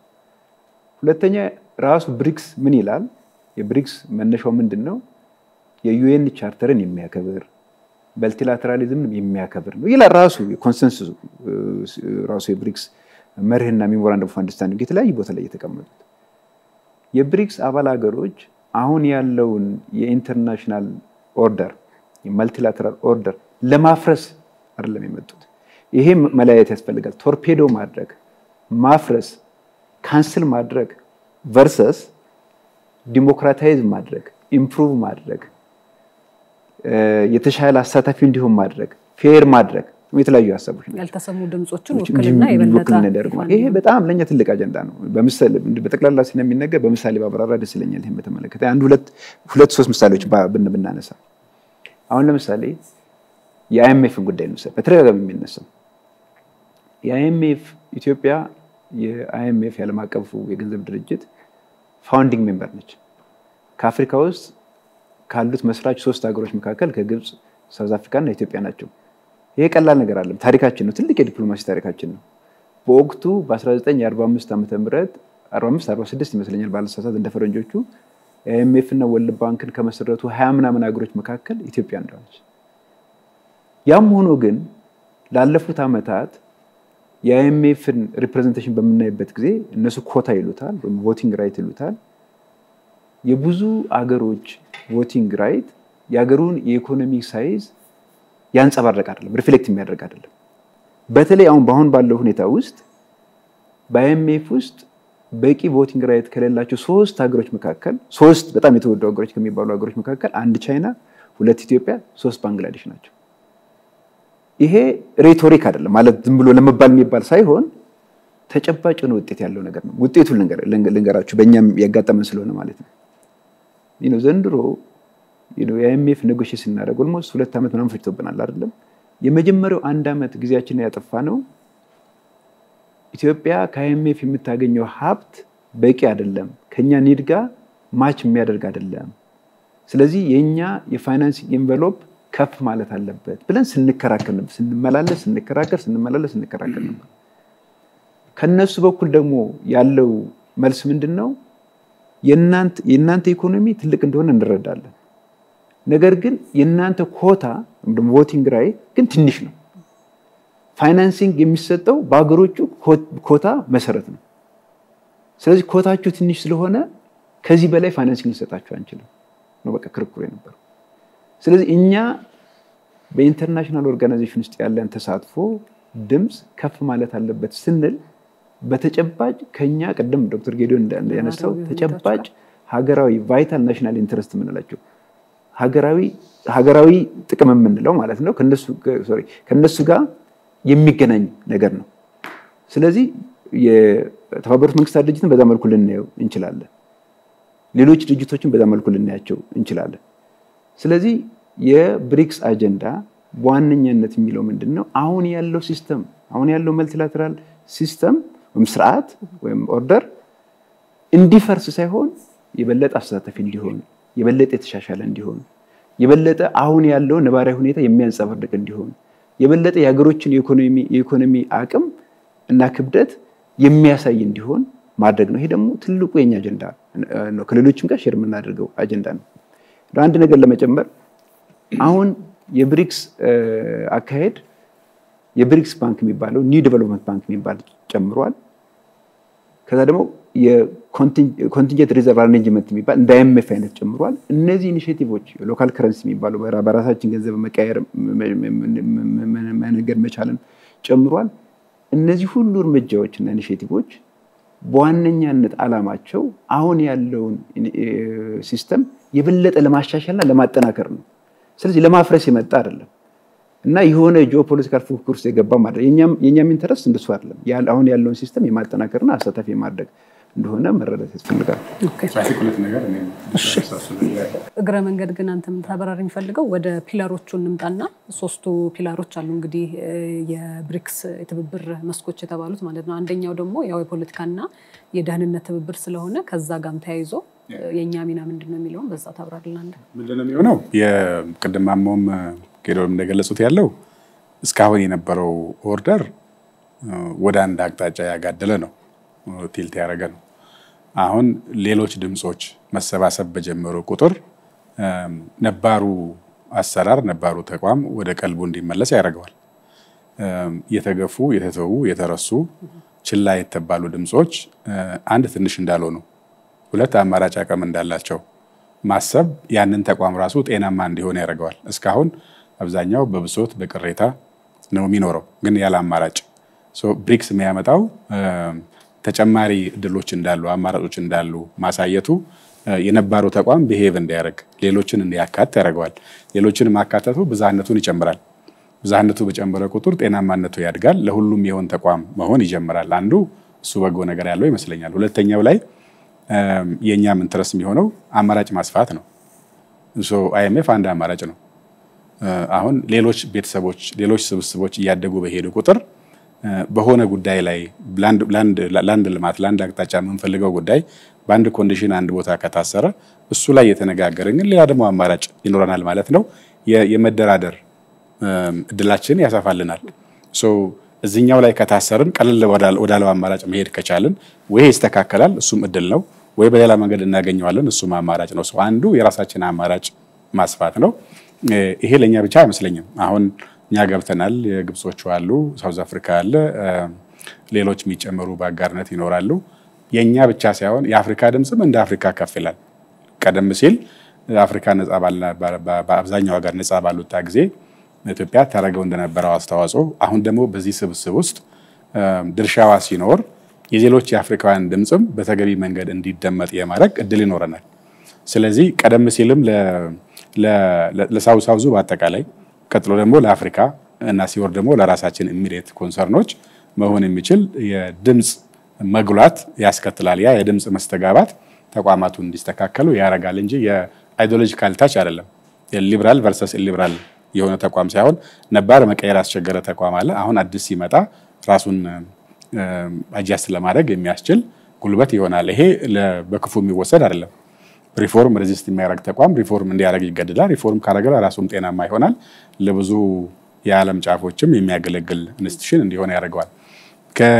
ሌላኛው ከጸጥታው አንፃር አንዱ የጋራ ድምጽ ይሆን የሚመጣው ከዩኤን ጀምሮ የጸጥታው ምክር ቤት ሪፎርም የማድረግ ጉዳይ አፍሪካን የማካተት ጉዳይ ነው።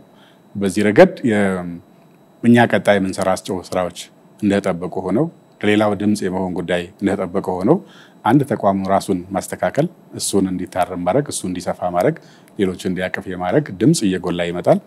በዚህ ውስጥ ደግሞ አባል ቀድመን ከመሆናችን በአፍሪካ ውስጥ ካለ ሚና በአገር ውስጥ ከምናደርገው እድገት ከህዝባችን ብዛት በቀጣይ ማስተካከል ከሚገቡን መውጣት ከሚገቡን መስራሎች ጋር ተያይዞ የራሳችንን ድርሻ እየጎላ ይመጣል ማለት ነው። ተቋሙም እንዲስተካከል ማድረግ የራሳችንም ደግሞ ሚናም እያጎላን መውሰድ አንዱ ይሆናል። ሁለተኛው አንዱ ዛም ላይ መድረኩም ላይ ሲነሳ የነበረው የብሪክስ አባል ሀገራት ሌላውን ተቋም የመቀየር ሚናቸው ባሻገር በራሳቸው ውስጥ ያለውን ሰላም በራሳቸው ውስጥ ያለውን መስተጋበር ማስተካከል መግባባትን መጨመር ልዩነቶችን እየቀነሱ የመሄድም ጥሪ ያለው በዚህ ረገድ በተለያየ አቅጣጫ ላይ ተበትኖ ከነበረበት ወደ አንድ ቤተሰብነት ሲሰበሰብ በአባላቱ መካከል ያሉ ልዩነቶችን እያጠበቡ ስለዚህ የስብስቡን አጠንክሮ ለማውጣት የሚያስችልም ድርሻ ይኖረዋልና አሁን አንዳንድ የሚነሳው ትችት ያለው የተለያየ ኢንተረስት ያላቸው አካላት የገቡበት ስለሚሆን ብሪክስ ጎልቶ መውጣት ይችላል ወይ የሚል ትችት የሚቀርብበት አለው። ይሄን ለመሻገርም ያሉ ልዩነቶች እንዲጠቡ ያደርጋል። ልዩነቶች በጠቡ ቁጥር ትብብር ይበዛል። ትብብር እያደገ ከመጣ የማደግም የመተባበር እድላችንም እየሰፋ ይሄዳልና በዚህ ረገድም ጉልህ ድርሻ እንዳለው መውሰድ ይቻላል። ማማንተ ጋር ልመለስ ነውና ያው ሌላኛው ደግሞ ምሰሶ የትብብሩ ምሰሶ ከፋይናንስ እና ከኢኮኖሚ ጋር የተያያዘ ነውና በተለይ ደግሞ የኛ ከብሪክስ አባል ሀገራት ጋር መቀላቀል በጣም ብዙ ሰው ተስፋ የሚያደርገውን የኢኮኖሚው ትሩፋቱ አብሮ ያለው የንግድ ትስስር ምን ይመስላል የሚሉትን ስለሆነ ትልቅ የኢኮኖሚ ብሎክና አቅም እንደመሆኑ መጠን ትብብሩ ምን ይመስላል በተለይ ደግሞ ለኢትዮጵያ ያለው ትሩፋትስ ምንድነው የሚለውን ተለቅ ባለ መልኩ ብታብራራለን። I think የብሪክስ ጉልህ ሆነው ፋይዳው ኢኮኖሚ ላይ ያለ ይመስለኛል። ቅድም ዶክተር ጌዶን ሲናገር ዋናው ሀገራዊ ጥቅማችን ምንድነው ብሎ ዲፋይን ሲያደርግ ትልቁ ጥያቄ የልማትና የብልጽግና ጉዳይ ነው ብሏል። ስለዚህ ኢትዮጵያ የቆየውን የትውልዶች ጥያቄ የሆነውን የልማት ጥያቄ ለማሳካት ብሪክስ የተለየ ድል ይዞ መጥቷል። ይህን በሁለት በሶስት ከፍሎ ማየት የሚቻል ይመስለኛል። አንደኛ የብሪክስ ስብስብ አባል በመሆናችን የኢትዮጵያ ኤክስፖርተሮች የተረጋገጠ የገበያ ድል እንዲኖራቸው ያስችላል። ከሌሎች የብሪክስ ስብስብ አባል ሀገሮች ጋር የተሻለ የተሳለጠ የንግድ እንቅስቃሴ እንዲያደርጉ ያስችላቸዋል እና የተረጋገጠ የገበያ ድል ይዞ ይመጣል። አጠር አድርጌ ለመናገር ሁለተኛ የብሪክስ ስብስብ አካል በመሆናችን በዛ ስብስብ በምናደርገው ውይይት ግንኙነት በሚፈጥርልን እድል ተነስተን ደግሞ የተሻለ ኢንቨስትመንት ወደ ሀገራችን መሳብ እንችላለን። ለምሳሌ በኃይል አቅርቦት፣ በመንገድ፣ በባቡር ልናየው እንችላለን። ለነዚህ የተሻለ ፋይናንስ ከሀገሮችም ከብሪክስ ባንክም ለማግኘት እድል ይዞ ይመጣል። ከሀገሮችም ስል የብሪክስ ስብስብ አባል ከሆኑ ሀገሮች ጋር በምናደርገው ግንኙነት ተጨማሪ ፋይናንስ ለማሰባሰብ ምክንያቱም ልማቱን ወደፊት የሚያስገድ ፋይናንስ ስለሆነ ተጨማሪ ፋይናንስ ለማግኘት ያስችለናል ማለት ነው። ስለዚህ በአጠቃላይ የኢትዮጵያን እድገት ለማስቀጠል የተረጋጋ የማክሮ ሁኔታ ለመፍጠር ብሪክስ በሀገሮች መካከል ካሁኑ የተሻለ የጎለበተ የጎንዮሽ የሁለትዮሽ ግንኙነት እንዲኖር ስለሚያስችል የልማት ስራችንን ያቃናልናል ማለት ነው። ራሱ የብሪክስ ማዕቀፍ እንደሚያስቀምጠው በሀገሮች መካከል በተለያየ ዘርፍ ላይ ግንኙነት ሊፈጠር እንደሚችል ያሳያል። በግብርና፣ በቱሪዝም፣ በቴክኖሎጂ፣ በጤና የተለያየ ትስስር መፍጠር እንደሚቻል ያሳያል።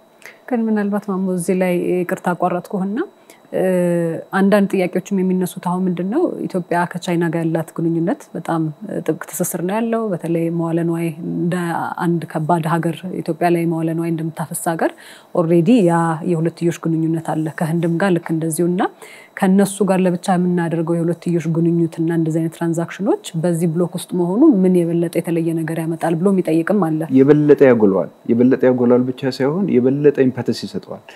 ምንድነው በሁለትዮሽ ግንኙነት የማይነሳ አጀንዳ በብሪክስ ስብስብ ይነሳል።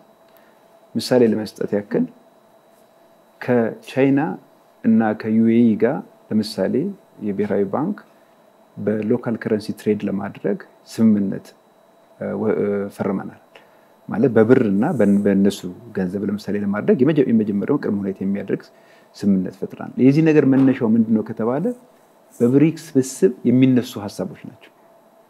አንድ አገር የብሪክስ ስብስብ አባል ሲሆን የአንድ ቤተሰብ አባል ሆኖ ሊታይ ይችላል። የነዛ ሀገር ኢንቨስተሮችን በተለየ መልኩ ነው አገሩን የሚመለከቱት።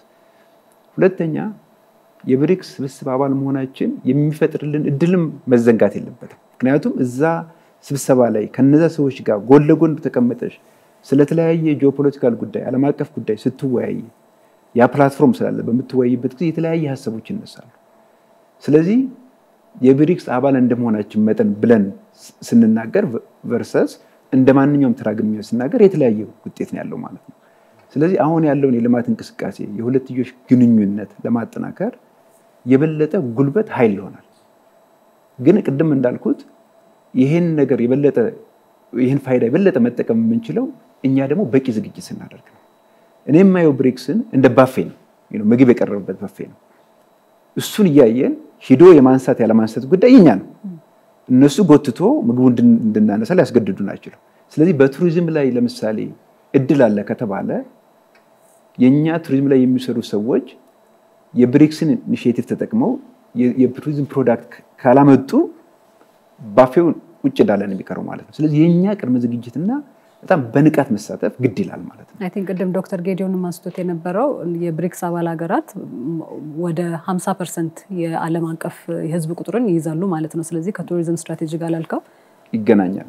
ሁለት ነገሮችን በጨምርና በኔ በኩል አንደኛው ነገር ይሄን ካልኩኝ በኋላ ደግሞ ሁለተኛው መረሳት የሌለበት ራሱ የብሪክስ ኢኒሺዬቲቭ የሚያስቀምጣቸው ኢንስትሩመንቶችና ተቋማት አሉ። አንደኛው የኒው ዲቨሎፕመንት ባንክ ነው። ተጨማሪ ፋይናንስ በተለይ ኢንፍራስትራክቸር ላይ መሰረተ ልማት ላይ ፋይናንስ የምናገኝበት እድል ይፈጥራል። ሁለተኛ በተደጋጋሚ የማይነገር የኮንቲንጀንት ሪዘርቭ አሬንጅመንት ይባላል። ይሄ ምን ማለት ነው? እንደ IMF አገሮች ጊዜያዊ የሆነ የውጭ ምንዛሬ እጥረት ሲያጋጥማቸው አክሰስ ሊያደርጉት የሚችሉት በብሪክስ ከረንሲ አክሰስ ሊያደርጉት የሚችሉት ፋሲሊቲም ራሱ ብሪክስ አለ። ስለዚህ በሂደት የነዚህ ተቋማት አባል በምንሆንበት ጊዜ የልማት ፋይናንስን የጎደለውን የልማት ፋይናንስ ለመሙላት እድል ይዞ እንደሚመጣ ማየት ይቻላል ማለት ነው። ስለዚህ የልማት ሁኔታችን ለማፋጠን ብሪክስ በኔ በኩል በጣም የተለየ እድል ይዞ እንደሚመጣ በዚህ አጋጣሚ ለመናገር ነው። ግን በረጅም ጊዜ ደግሞ ካሰብሽው ይሄ በአጭር ጊዜ ነው። በረጅም ጊዜ ካሰብነው መቼም የውጭ ግንኙነት ሁሌ በረጅም ጊዜ መታሰብ ስላለበት ቅድም ዶክተር ጌዲዮን መነሻው ላይ እንዳለው የዓለም ወደ 40% የሚደርስ ጂዲፒ ይመስለኛል እና ከግማሽ በላይ የሚሆነው ህዝብ ያለው በብሪክስ ስብስብ ነው። ስለዚህ እነዚህ አሁን ያለው ሁኔታ እንደዚህ ሊቀጥል አይችልም። የዓለም ሴንተር ኦፍ ግራቪቲ የስበት ማዕከሉ ወደ እነዚህ ሀገሮች መሄዱ አይቀርም። ስለዚህ ስትራቴጂክ በሆነ መልኩ የኛን ኢንተረስት ሄጅ ለማድረግ ከዚህ ስብስብ ውስጥ ንቁ ተሳታፊ መሆን እዛ ጠረጴዛ ላይ መቀመጥ ወደፊት 15 20 ዓመት ወደፊት በምናይበት ጊዜ የእድገት ምንጭ የሚሆኑ ሀገሮች እነዚህ ስለሆኑ ከነዚህ ሀገሮች ጋር በቴክኖሎጂ በኢኮኖሚ መተሳሰሩ የኢትዮጵያን መጻኢ የኢኮኖሚ እድል የበለጠ የተሳካ እንዲሆን ያስችላል። ስትራቴጂካሊ በጣም ኢምፖርታንት እንደሆነ በዚህ አጋጣሚ ለመናገር ነው። ኦኬ ክቡር ጠቅላይ ሚኒስትር በንግግራቸውም አጽንኦት የሰጡት የነበረው ኢንተርብሪክስ ትሬድ መጠናከር አለበት፣ ትስስር መጠናከር አለበት የሚል ነው። ሌላም ያነሱት የነበረው ያው ቴክኖሎጂም ብሏል ማሞ በግብርናም በኩል ትብብር በአርቲፊሻል ኢንተለጀንስም ተብሎ ነበርና የካዛን ዲክላሬሽን ብዙ እንትኖችን ይዟል፣ ይዘቶች አሉት። በተለይ ለኢትዮጵያ ምን ጠቀሜታዎች አሉት አሁን ከተነሱት ከነዚህ ፒላሮች ጋር እዛው ደግሞ ኦፕን ሴሽን ላይ የመሪዎች ጉባኤ ላይ የተነሱ ደግሞ አናውንስመንቶች ነበሩ እኛን ተጠቃሚ ልንሆንባቸው የምንችላቸው።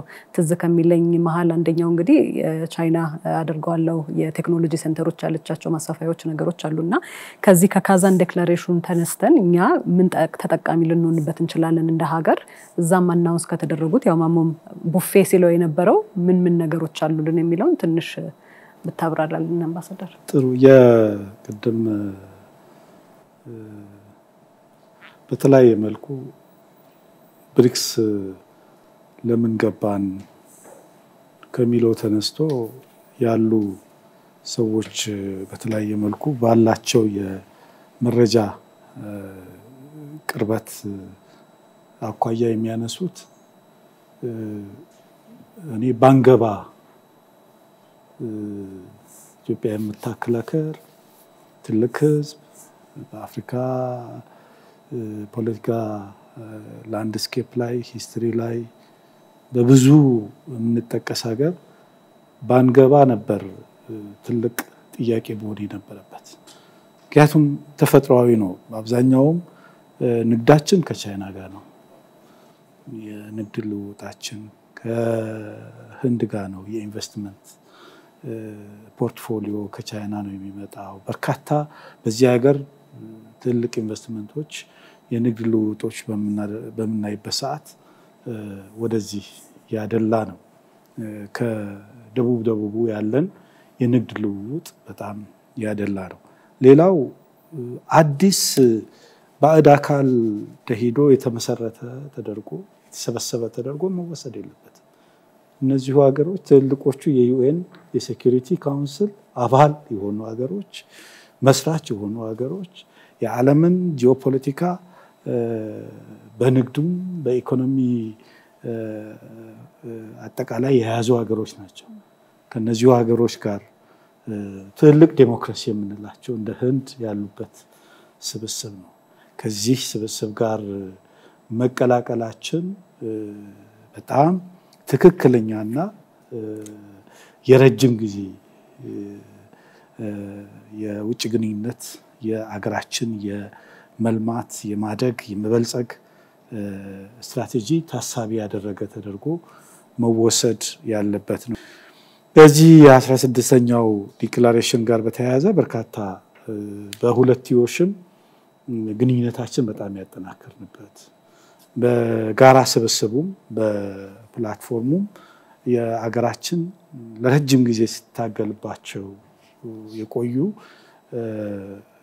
መርሆች በጣም ፕሮናውንስ ያደረግንበት ለምሳሌ ኢንክሉሲቭ ግሎባል ኦርደር እንዲኖር አካታች የሆነ የፋይናንሻል አርኪቴክቸር እንዲኖር ስናራምደው የቆየ ነው። እንደዚሁ በሴኩሪቲ ካውንስል ሁሉንም ድምፅ የሚሰማበት ኢትዮጵያ በዓለም የኮሌክቲቭ ሴኩሪቲ ትልቅ አስተዋጽኦ ያላት ሀገር ናት። ከኮሪያ ጀምሮ የዓለም ሰላም እንዲጠበቅ በማድረግ ረገድ የተጫወተች ያለችው አሁንም የተጫወተች ያለችው አፍሪካን በማረጋጋት ፓሲፋይ በማድረግ ረገድ ትልቅ ስራ እየሰራን ያለ ነው። እነዚህ ፕሮናውንስ ያደረግንበት ግሎባሊ ያስተዋወቅንበት መድረክ ነበር እና በዲክላሬሽኑ ውስጥ በዋነኛነት የተቀመጡት አንዱ የፓርትነርሺፕ ሞዴሉ እኛ እንግዲህ ዘንድሮ በሩ ጠቧል አይደለ? ባንገባ ለፓርትነር ነበር ለአጋርነት ነበር የምንለምነው። የፓርትነር ሞዴል የተባለውን 14 ሀገሮችን በፓርትነር ሞዴልነት የጸደቀበት ነው። አንዱ ዲክላሬሽኑ ትልቁ ኮር ከሚባሉ ጉዳዮች። ሌላው የሴኩሪቲ ካውንስል ሪፎርም በዋነኛነት ኢትዮጵያ ለዘመናት ስትታገልበት የነበሩ የአፍሪካ ድምጾችን ሳይሸረሸሩ በብሪክስ ዲክላሬሽን ውስጥ እንዲገባ የተደረገበት ነው። ይሄ በተለይ የኤልዙዊንና የሰርጥ ዲክላሬሽን አፍሪካ በሴኩሪቲ ካውንስል ሪፎርም ውስጥ ከተደረገ ወደፊት ሪፎርሙ ሲደረግ የአፍሪካ ቮይስ እንዲካተት በሚደረግበት ጊዜ አፍሪካውያኖች ተስማምተው በጋራ ተወካዮቻቸው የሚወክሉበት ሁኔታ እንዲኖር በሚል የተካተተው ትልቅ ውሳኔ ነው። እዚህ የዛ አካባቢ በተለይ ሁሉንም አፍሪካ ሊወክል የሚችል የኛንም ብሔራዊ ጥቅም በዛ በአፍሪካ ውስጥ ተካቶ እንዲገባ የተደረገበት አንድ ትልቅ ዲክላሬሽን ነው። በሌላ መልኩ በዲክላሬሽኑ ውስጥ በፒስ ኤንድ ሴኩሪቲ በሰላምና ደህንነት አንዱ ፒላር የተካተተበት ነው። በተለይ የዓለም ሰላምን በተመለከተ የተካተተ ነው። ሌላው የኢምፓክት ኦፍ ክላይሜት የክላይሜት ተጽዕኖን ሚቲጌት የአየር ንብረት ለውጥን ሚቲጌት ሊያደርግ የሚችል እንደዚሁ በባዮዳይቨርሲቲ ኮንሰርቬሽን ላይ የተካተተው ሁለተኛው የኢኮኖሚ ትብብርን እንደዚሁ የፋይናንሻል ትብብርን ለማጠናከር የተካተተው እነዚህ በዋነኛነት የሚጠቀሱ ሆኖ አገሮች የየራሳቸው ኢኒሼቲቮች እንደ ቻይና አሁን ለምሳሌ ዲጂታይዜሽንን ለመደገፍ በኤአይ ቴክኖሎጂ ለመደገፍ የመሰረተ ልማትን ለማገዝ ራሽያኖቹም በራሱ በተለያየ መልኩ በቴክኖሎጂ ለመደገፍ ያስቀመጧቸው ሁሉ በባይላተራል ደረጃ ያደረግናቸው ውይይቶች የካዛን ዲክላሬሽን በኮንሰንሰስ በመግባባት ያለምንም ተቃውሞ እንዲወጣ መደረጉ ትልቅ ሰክሰስፉል ነበር። ለራሽያኖቹም ትልቅ የቸርማንሺፕ ስኬታቸው ያሳዩበት ነው። ሁሉም አግባብቶ አስማምቶ ቅድም አከራካሪ የነበሩ ጉዳዮች ነበሩ። በዚህ ዲክላሬሽን ውስጥ ተካቶ አንድ መሪዎች በአንድ ስምምነት መውጣታቸው ትልቅ ጉዳይ ተደርጎ ሊወሰድ ይችላል። የፓርትነርሺፕ አሁን እኛ የፎርመር የቀድሞ ብሪክስ እና አሁንም ደግሞ ተጨማሪ ሀገሮች ሲደመሩ ብሪክስ ፕላስ ተብለዋል። አሁን ብሪክስ ፕላስ አጋር ፓርትነር ነው የተባለው እና እነዚህ ፓርትነር ሀገሮች መምጣታቸው ወዴት እየሄደ ነው? ብሪክስ ወደ ትልቅ የዓለም ስብስብ በተለይ አንድ ተገፋሁ የሚል ባለው አሁናዊ የዓለም ስርዓት ነባሩ የዓለም ስርዓት ድምጻችን አልተካተተም፣ አልተሰማም፣ የልማት ጥያቄዎቻችን አድሬስ አልተደረገም የሚል ግሩፕ እየሰፋ በመጣ ቁጥር በነባሩ ሲስተም ላይ ጫና እየፈጠረ ሪፎርም እንዲያደርግ እንዲሻሻል ትልቅ ግፊት የሚፈጥር ነው። ወይ ራሱ ይቀይራል ወይ ደግሞ ሌላ ውልደት ሊያመጣም ይችላል በሂደት። ስለዚህ ይሄ ትልቅ አቅም የፈጠረ ተደርጎ መውሰድ ይቻላልና የራሽያ የብሪክስ 16ኛው የመሪዎች ጉባኤ ስኬታማ ነበር። አንደኛ የኢትዮጵያ የዲፕሎማሲ ለኔ የዲፕሎማሲ እድገት ካልሚኔት ያደረገበት ነው።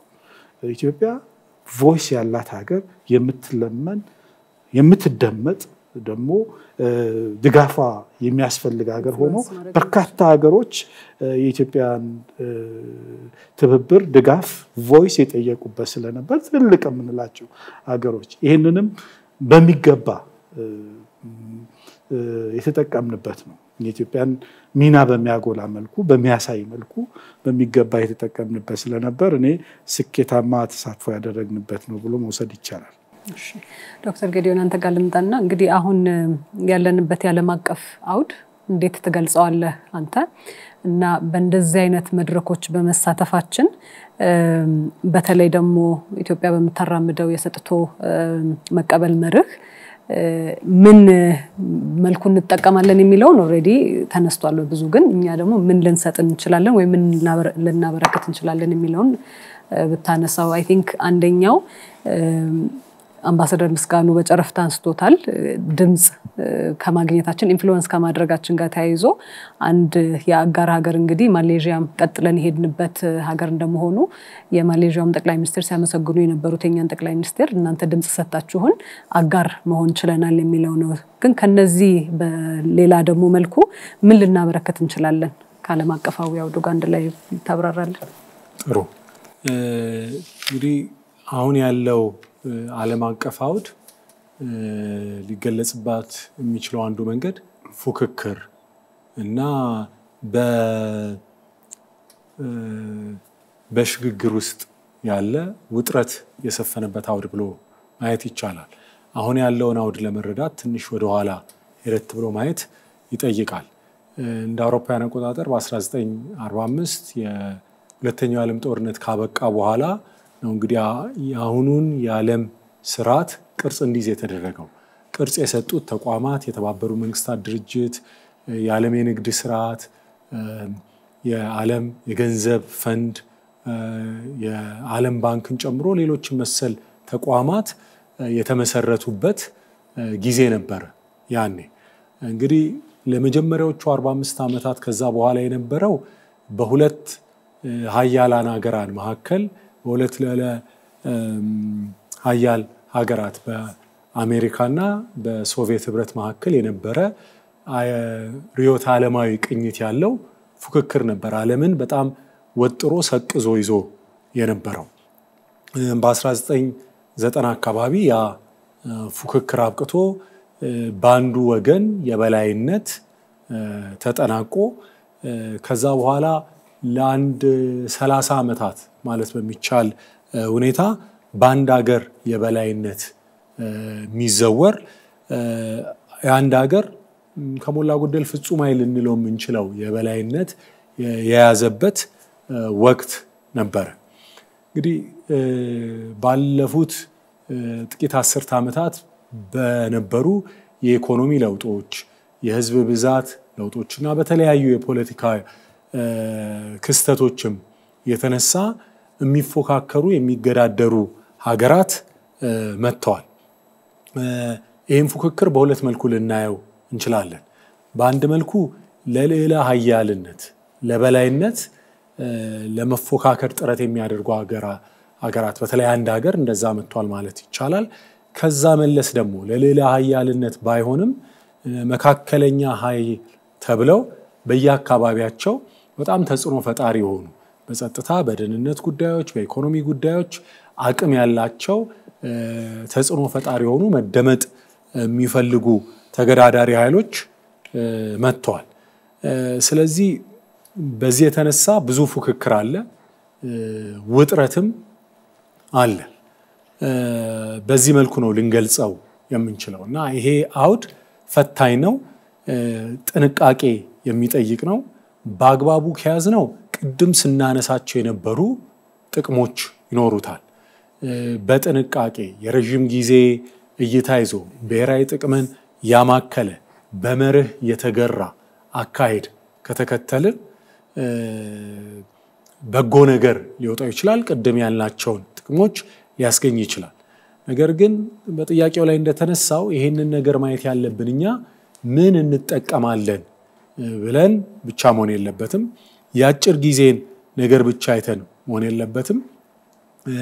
ምን አስተዋጽኦ ምን አበርክቶት ሊኖረን ይችላል ሚለውን ማየት ይኖርብናል።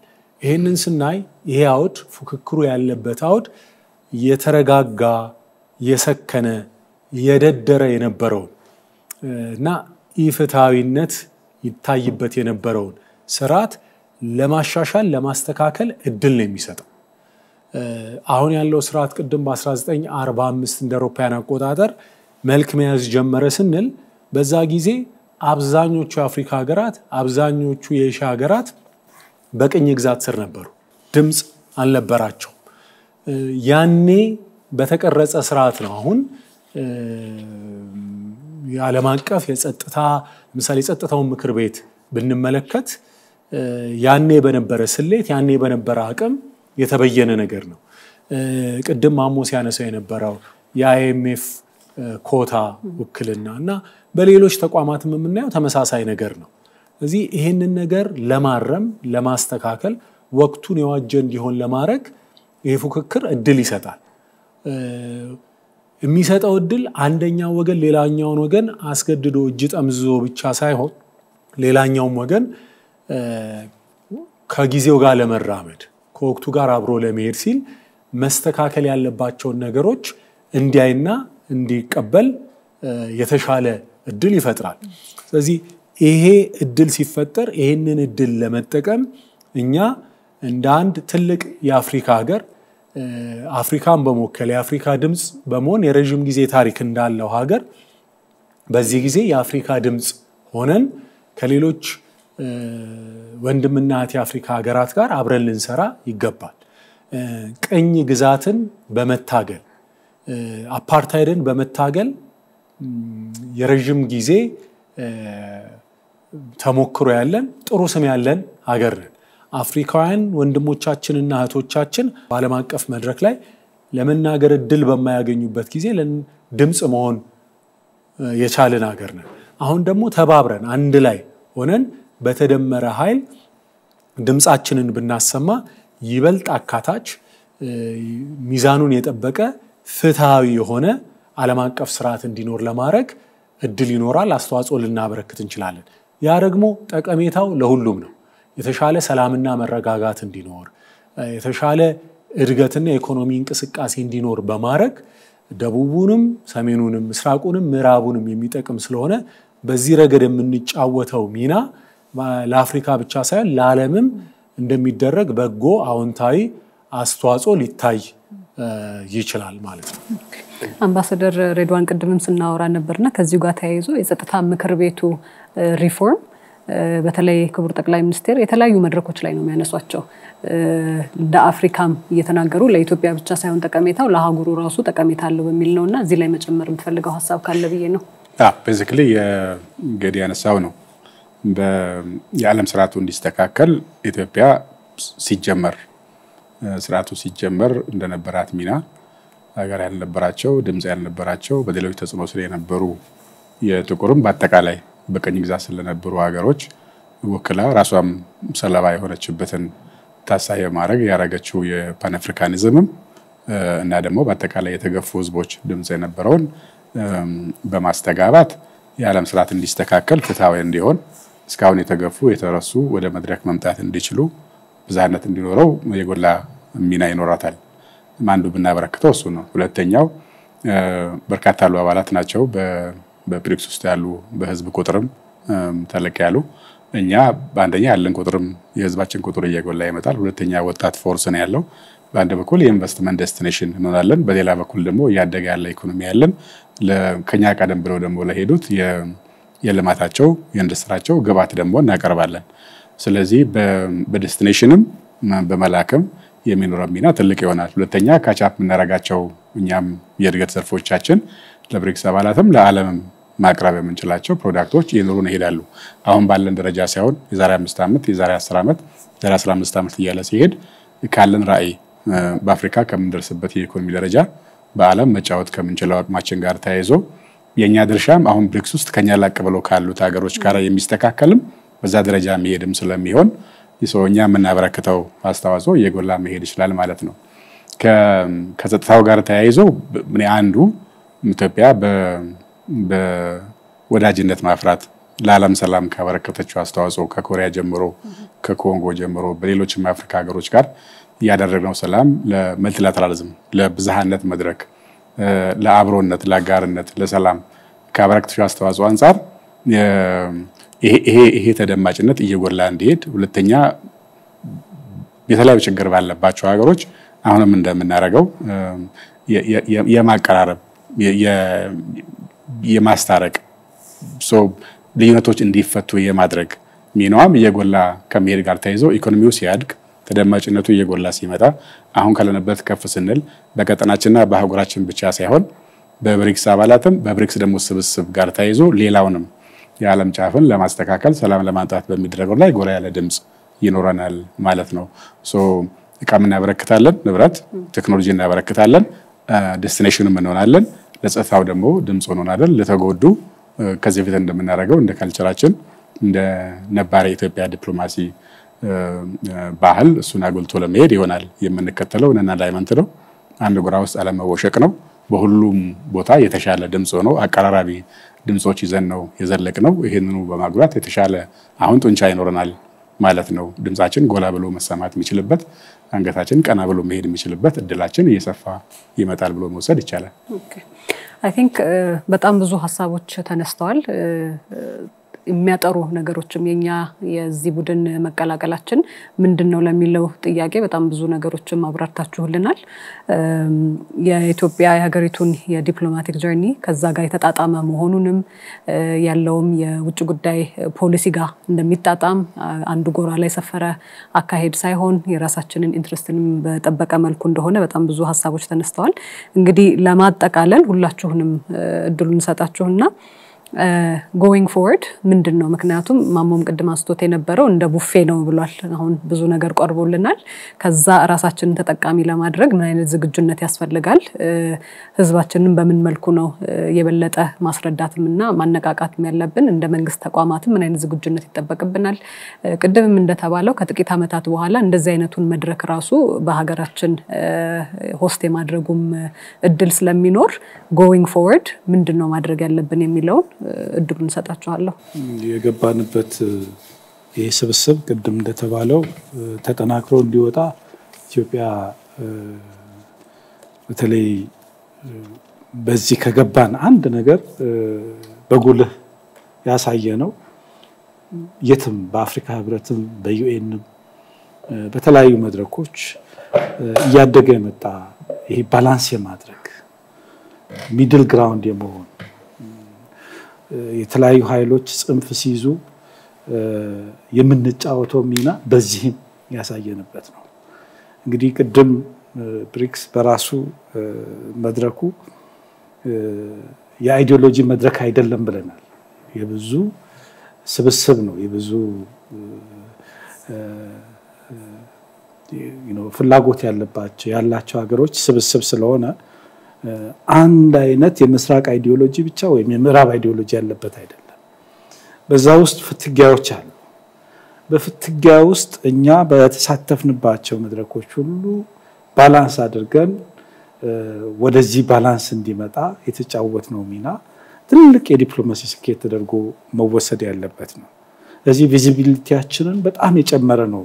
ብሪክስ ውስጥ የኢትዮጵያ የነባር ማስታረቅ ባላንስ የማድረግ በዓለም አቀፍ መድረኮች የምትጫወተው ሚና በዚህኛው ማጉልተን ያሳየንበት ስለሆነ በተለይ ተሳትፏችን ተደማጭነታችን ከፍ እንዲል የብሪክስ ስራዎቻችን በስፋት በጠለቀ መልኩ መስራት ይኖርብናል። ትኩረት ሰጥተን እያንዳንዱ ተቋም በርካታ ሰፊ የሆነ የትብብር ማዕቀፎች ስላሉ ከቅድም ማሞስ ያነሳቸው የነበሩ 30 በላይ ሜሞራንደም ወደ ሀገራችን አስማምተን እያመጣን ያለንበት ነው። ከሀገራችን ህግና ፖሊሲዎች ጋር ይጣጣማሉ የሚለውን እየሄድን ያለው እነዚህ ተቋማቶች ሁሉ ትኩረት ሰጥቶ ከየዘርፉ ምን ተጠቀማለሁ ብሎ በተለይ ይሄንን ጥቅማችን የማስፋት ጉዳይ ትኩረት ሊሰጠው ይገባል የሚል ነገር አለኝ።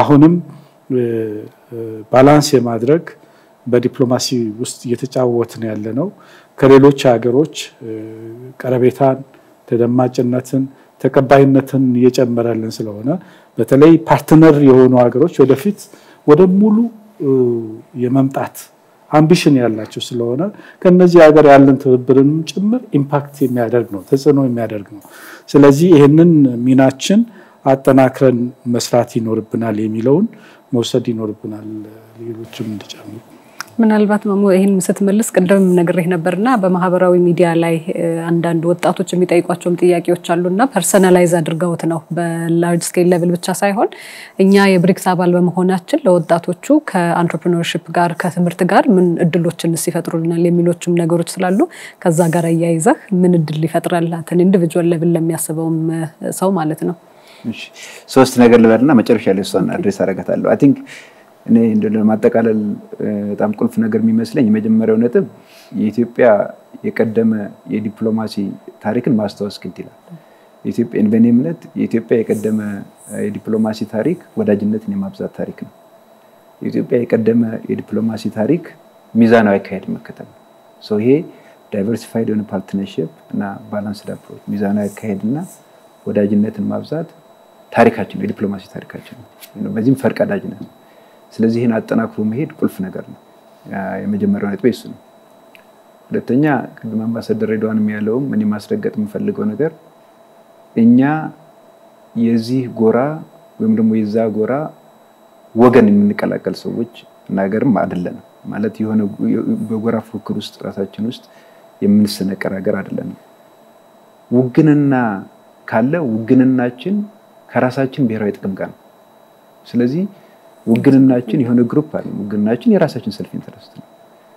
ስለዚህ የኛ ብሔራዊ ጥቅማችን ደግሞ ቅድም ዶክተር ጌዶን እንዳነሳው የልማት የብልጽግና ጉዳይ ነው ስለዚህ የራሳችን ጥቅም ለማስከበር የብልጽግናና የልማት ጉዳያችን ወደፊት ለማስኬድ ወደሚመራን ወዳጅነት ወደሚመራን ግንኙነት እንሄዳለን ማለት ነው መነሻችን የራሳችን ጉዳይ ነው ስለዚህ መነሻችን የውስጥ ጉዳይ እንደሆነ ማስተዋወስ ያስፈልጋል ማለት ነው ሶስተኛ ነጥብ እኔ በየምወስደው ስለ ውጭ ግንኙነት በመናገርበት ጊዜ በአጭር ጊዜ ብቻ ማሰብ የሚያስፈልግ አይመስልኝም የረጅም ጊዜውን ማሰብ ያስፈልጋል አሁን አምባሳደር ምስጋናው ጋር ብዙ ይጃለው የዩኤን ሴኩሪቲ ካውንስልን በተመለከተ ማአባል ይሆናል የብሪክስ ሀገሮች አባል ይሆናል አይሆንም የሚለው ውይይት አመታትን ይፈጀው ውይይት ነው በአንድ ቃል በአንድ ቋንቋ በአንድ ፍሬዝ 3 ቀን 4 ቀን ክርክር ይካሄድበታል እነዚህ ሀገሮች ያቺ ቃል ስለመጣች ስላልመጣች ነገ የሴኩሪቲ ካውንስል አባል ይሆናሉ ተብሎ አይደለም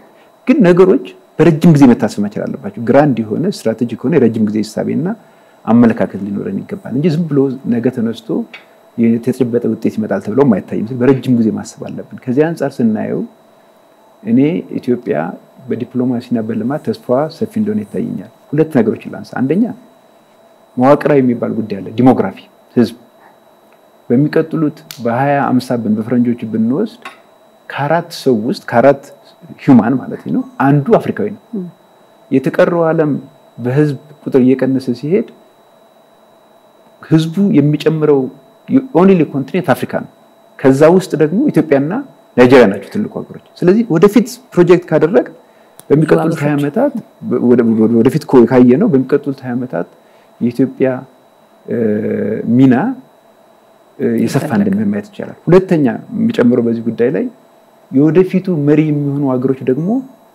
በታዳሽ ኃይል ላይ ኢንቨስት ያደርጉ ሀገሮች ናቸው የታዳሽ ኃይል መሪ የሆነ ሀገር ያለም መሪ ይሆናል ምክንያቱም ዓለም ከፎሲል እየወጣ ነው ስለዚህ እነዚህ ሁለት ነገሮችን በመንወስድበት ጊዜ ወደፊት በመናይበት ጊዜ የኢትዮጵያ የዲፕሎማሲና የብልጽግና ዕጣ ፈንታ ጥሩ ስለሆነ ይሄን ዓላማ የሚያሳካን ስብስብ ላይ በንቃት መሳተፋችን በረጅም ጊዜ ይጠቅመናል ስለዚህ በንቃት መሳተፍ እንዳለብን በዚህ አጋጣሚ ለማናገር ነው በመጨረሻ ምንድነው ያለው ፋይዳ ቢቢዮስ አንድ ነገር በአንድ ቃል ምንድነው አጠቃለው ብባል የብሪክስ ስብስብ አባል መሆናችን ለትልቁ ነገር ምንድነው ድምጻችን እንዲሰማና ድምጻችን ሌሎቹ ግድ የሚላቸው ጉዳይ እንዲሆን አድርጎታል የኛ ድምጽ ማተር ያደርጋል ምክንያቱም ራሱ የብሪክስ ስብስብ ቅድም እንዳልኩት በስምምነት ውሳኔ ስለሚያርፍበት እኛ የምንለው እኛ የምንደግፈው እኛ የምንቃወመው ሌሎችም ግድ የሚላቸው ጉዳይ ይሆናል ማለት ነው። ይሄ ትልቅ ውጤት ነው የሚሆነው። በመጨረሻ ለጠየቅሽኝ ጥያቄ መልሴ ቅድም ያልኩት ነው። ከዚህ ስብስብ ውስጥ ምን እናገኛለን ከተባለ በእኛ ዝግጅት የሚወሰን ነው። በዚህ ስብስብ ውስጥ አዳዲስ ሀሳቦችን ማንም ሊያፈልቅ ይችላል፣ ማንም ሊያመጣ ይችላል። ስለዚህ እኛ የሀገራዊ ጥቅም ነን ብለን የምናስባቸው የሳይንስ እና የቴክኖሎጂ ሊሆን ይችላል፣ የስራ እድል ፈጠራ ሊሆን ይችላል፣ የሄልዝ ሊሆን ይችላል። ማናቸውም ነገር በዛ መድረክ ላይ አምጥተን ሌሎቹ እንዲተባበሩ ጥያቄ ልናቀርብ እንችላለን። በዛ መልኩ ይሄም ጉዳይ ሊታይ እንደሚችል እንደው ለመናገር ነው። አምባሳደር ሬድዋን እዚሁ ላይ ተጨምርልኛል። ግን ካንተ ጋር ውይይታችንን ስንጀምር በትውስታ ነበር የጀመርነውና ያን ጊዜ አልፈን እዚህኛው ስብሰባ ላይ ስትገባ ምን ስሜት ተፈጠረብህ የሚለው ነው። በትውስታም ካንተ ብንጨርሰው ብዬ ነው። መልካም። በመጀመሪያ ምን እናደርግ የሚለው ላይ ወሳኙ እሱ ስለሆነ ምን እናደርግ የሚለው ማሞ ከሚለው ጋር መሄድ ነገር አለው። አንደኛ እዚህ ስብስብ ውስጥ መግባታችን የኢንቨስትመንት እድል ይጨምራል ብለናል። ማሞ እንዳለው በእኛ ዝግጅት ይወስናል የተባለው አንደኛ ኢዝ ኦፍ ዱይንግ ቢዝነስ በዓለም 40ኛ ነን 50ኛ ነን 30ኛ ነን ሳይሆን አንደኛ ከሆኑት ውስጥ እኩል መሆን አለብን። አንደኛ የሆኑት ጋር ለመድረስ የሚከለክልን ነገር ስለሌለ በዚህ ምክንያት በስብስብ ውስጥ ኢንቨስትመንት ኢትዮጵያ ውስጥ ይጨምራል ሲባል እድሉን አለን ሲባል እነሱን ተከትሎ ሌላኛው ዓለም ትርጉም ያለው ኢንቨስተር ኢትዮጵያ ውስጥ የመምጣት ፍላጎት ይኖረዋል ማለት ነው። የብሪክስ አባላትን ኢንቨስትመንት ከሳበን ለኢንቨስትመንት ያለ ምቹነት ይጨምራል፣ የምናመርተው ይጨምራል፣ አቅም ያለው የሰው ኃይላችን ይጨምራል። ስለዚህም ሌላኛውን ፍላጎት ያሳድራል ማለት ነው። ለብሪክስ አባላት ዘክተን ሌላው የምንከለክለው ኢንቨስትመንት አይደለም ያለው። ተደማጭነት በጎላ ቁጥር ዴስቲኔሽን መሆናችን በጨመረ ቁጥር የኛ መስተንግዶ በተሻሻለ ቁጥር እዚህ ሰርተው አትርፈው የሚሄዱ ሰዎች እየበዙ በሄዱ ቁጥር ስለዚህ እኛ የማግኔት ነው የምንሆነው ማለት ነው። ማግኔት ለመሆን ቶሎ ብለን ሪፎርማችንን ማሳካት ቢዝነስ ፍሬንድሊ ኤንቫይሮንመንት መፍጠራችንን ማረጋገጥ ነው። ለዚህ ዋናው ነገር ደግሞ ሊሆን የሚችለው ወደ ራሴ የሚያደላው ያለው አሁን እኛ ያደረ ሂሳብ እያወራረድን ነው። ያደረ ቁርሾ ሂሳብ ለማወራድ እየሄድን ነው። ዛሬ 5 የዛሬ 10 የዛሬ 20 ዓመት የሚመጣው መሪ ያደረ ሂሳብ ሊያዋርድ አይገባም። የተከማቸ ጥሪት ነው መመንዘር መቻል ያለበት። ስለዚህም አሁን እኛ ውስጥ ያለ ሰላም መልክ መያዝ አለበት። የምናሸንፈው እንደ ሀገር ነው፣ እንደ ትውልድ ነው። የሆነ ቡድን የሆነ ሰፈር የሆነ ቀበሌ የሆነ ፓርቲ አይደለም የሚያሸንፈው። ዓለም ያየን እንዳንሰበሰብ ነው። ሲጀመር አጠቃላይ አፍሪካን በተለይ መንገድ ከመጣን ኢትዮጵያን በተናጠል ከሆነ የኢትዮጵያን ገጽታ ባጎላን ቁጥር ኢትዮጵያ ውስጥ መጥቶ ተደስቶ የሚሄድ ሰው እንዲጨምር ባረገን ቁጥር ስለ ኢትዮጵያ በጎነት በመሰከረን ቁጥር እንደ ኢትዮጵያዊ ደግሞ በሄንበት ሁሉ ብቁ ሆነን በተገኘንና ስለ ኢትዮጵያም የተሻለ ነገር ባበረከተን ቁጥር ያ ሰውም በግለሰብ ደረጃ ይከበራል። ኢትዮጵያም እንደ ሀገር ገጽታዋ መሻሻል ይጀምራል። ገጽታዋ ሲሻሻል ደግሞ የተሻለ ድሏ ይሰፋል። ስለዚህ አሸናፊ የሚባሉ ሀገሮች ፖቴንሻላቸው ብቻ ሳይሆን በውስጣቸው የፈጠሩት ሃርሞኒ ነው፣ መስተጋብር ነው። መስተጋብር ያለው ማህበረሰብ ከፈጠርን መግባባት ያለው ማህበረሰብ ከፈጠርን ቀጥሎ የሚመጣው ቱሪስት አይደለም። አንደኛው የሚጨምረው ከኢንቨስትመንት ቀጥሎ ቱሪዝም ነው። ቱሪዝም የብሪክስ አባላት ብቻ አይሆንም፣ ግን ብሪክስ አባላት ያለው እምነት ቶሎ ሊጨምር የሚችል ይመስለኛል። እኛ ልናሳየው የምንችለው ብዙ ነው። ዩኔስኮ አስመዝግበን ያልጨረስነው ነገር አለን። ኢንቨስት ያደረግን ገጽታችን እየቀየረን ነው። በትንሹ እንኳን አዲስ አበባን መቀየር መጀመራችን በትንሹ አንዳንድ ሪዞርቶችን መስራት በመጀመራችን የዛሬ 6 ወር የመጣ እንግዳ አሁን መደነቅ አሁን መገረም ከጀመረ ይሄን ይዘን ከቀጠልን እሱ ላይ ሰላም ከጨመርንበት እዛ ላይ የመጣ ሰው የበለጠ ቆይቶ መሄድ የሚችልበት ነገር ካጎላንበት ኢንቨስትመንት ብቻ ሳይሆን ቱሪዝም ይጨምራል። ቱሪዝም ሲጨምር ገጽታ ይጨምራል፣ ሪሶርሳችን ይጨምራል። ይሄን ለማምጣት ውስጣችን ያለ በጥቃቅን ነገር ከጋራ ጥቅማችን ያነሰ ልዩነት ይዘን ላይ ከምንባላው በመውጣት ሰላም ማስፈን ያስፈልጋል ማለት ነው። በቴክኖሎጂው ረገድ ሁላችንም ተጠቃሚ የሚያደርጉን ሁላችንም የምናሸንፈው እንደሱ ሲሆን ነው። ምንም ቡድን ለብቻው ሊያሸንፍ አይችልም። ምን ኮሰምነው በጋራ ነው። በጋራ እንድንጎላ ከተፈለገ ከጥቃቅን ልዩነት ወጣ ብለን የጋራ አቅማችን ማጎልበት ላይ ማተኮርን ሁሉም ዜጋ የኔም ድርሻ ያለበት ማለት አለበት። ሁለተኛው ሾፌር ይሁን ነጋዴ ይሁን ተሳፋሪ ይሁን ስደተኛ ይሁን ስለ ኢትዮጵያ ያለ በጎ ነገር በተናገረ ቁጥር የሱ ገጽታ ይጨምራል። ድርሻው የጎለ ተቀባይነቱ ያለው ከበሬታ እያየለ ይሄዳል። ስለ ኢትዮጵያን አንኳሶ በተናገረ ቁጥር አሁን ካለው መንግስት ጋር ወዳጅ ሆነ ጠላት ነው ሌላ ጉዳይ ነው። ግን ኢትዮጵያ አሁን ካለው መንግስት ባሻገር ናት። አሁን የሚያማርረው ሰው ልጁ ነገ የኢትዮጵያ መሪ ሊሆን ይችላል። ለልጁ ነው ጥሪት የሚያሳድረው፣ ለልጁ ነው ኢትዮጵያን የሚያቆየውና ያን ሐሳቤ ማግሏት ተገቢ ይሆናል። ይሄ የምክክራችን መግባባታችን እስካሁን ያልተግባባንበት የተላለፍንበት ጉዳይ ካለ የብሔራዊ ምክክር የሚባለው ጉዳይ ሁሉም ሰው ያለውን ሐሳብ አቀርቦ ሽጦ አዲስ ህገ መንግስት ከሆነ አዲስ ህገ መንግስት፣ አዲስ ባህል ከሆነ አዲስ ባህል ገንብተን ግን ኢትዮጵያን ከፍ አድርጎ ማየት የሚቻልበት መደላደል አሁኑ መስራት ከቻልን 5 ዓመት 10 ዓመት ሌላ ኢትዮጵያን ነው ማየት የምንችለው። ለወጣቶችን በተመለከተ አሁን በዚህ ባለፈው ሰሞን የምናነሳው ያለው ይሄ 5 ሚሊዮን የኮዲንግ ጉዳይ አንዱ ስራ ዕድል ነው። ቻይና እያደገ ነው፣ ሌላው ሀገር እያደገ ነው፣ ህንድ እያደገ ነው። ምን አይነት ሰርቪሶችን ኤክስፖርት ሊያደርጉ ይችላል? ሰርቪሶች ኤክስፖርት እናደርጋለን።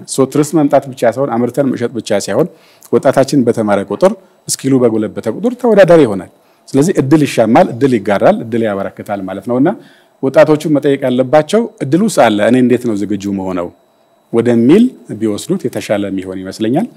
የትውስታውን በተመለከተ የሁለት ነገር ነው። It's a source of pride የኢንዲቪጁዋል ብቻ ሳይሆን እንደ ሀገርም አሁን ላነሳቸው ነጥቦች አጋር ስለሆኑ ለምንድን ነው ይሄን ነገር እያደረግን ያለነውና እንደ ሀገር ደግሞ ምን አይነት ሰው ሌላ ሀገራት እኛን እንዴት ያዩናል ዓለም አቀፍ መድረክ ላይ እንዴት እየሆንን ነው የሚለው ራሳችን ደግሞ ለዛ እንዴት ነው ዝግጁቱን ማድረግ ያለብን የሚለውን ገላጭ ይሆናል ስለብየስላሰብኩ እሱ ነው የሚሆነው። ትውስታው ላይ በፖዚቲቭ ቶን ለመውጣት ባለፈው ስንገባ ደንግጠናል። ጠዋት ስብሰባ ሊጀመር ማታ ተገናኝቶ ምንም ያልነበረን ነገር አዲስ ፈጥሮ ተደምጦ ውሳኔ አስቀይሮ ፎርማል ስብሰባ አይደለም። ሌላ ጊዜ ውሳኔ የሚወሰነው ሁሉ መሪዎች መደበኛ ስብሰባ ቀጥሮ ኖሯቸው ነው። አሁንማ ልንገናኝ አንቻልም ወደፊት እናያዋለን ተብለን ቢሆን ኖሮ እሱ ወደፊት አሁን ነበር አጋር ሆነ። ያ ወደፊት ለአጋርነት ነበር የምንወዳደረው። ሌላ ሀገር ቀድሞን ገብቶን ቢሮ እኛ ማንፈልግ አጋርነትም አናገኝም ነበር። ስለዚህ ለአጋርነት ገና ደጅ እንጥና ነበር ማለት ነው።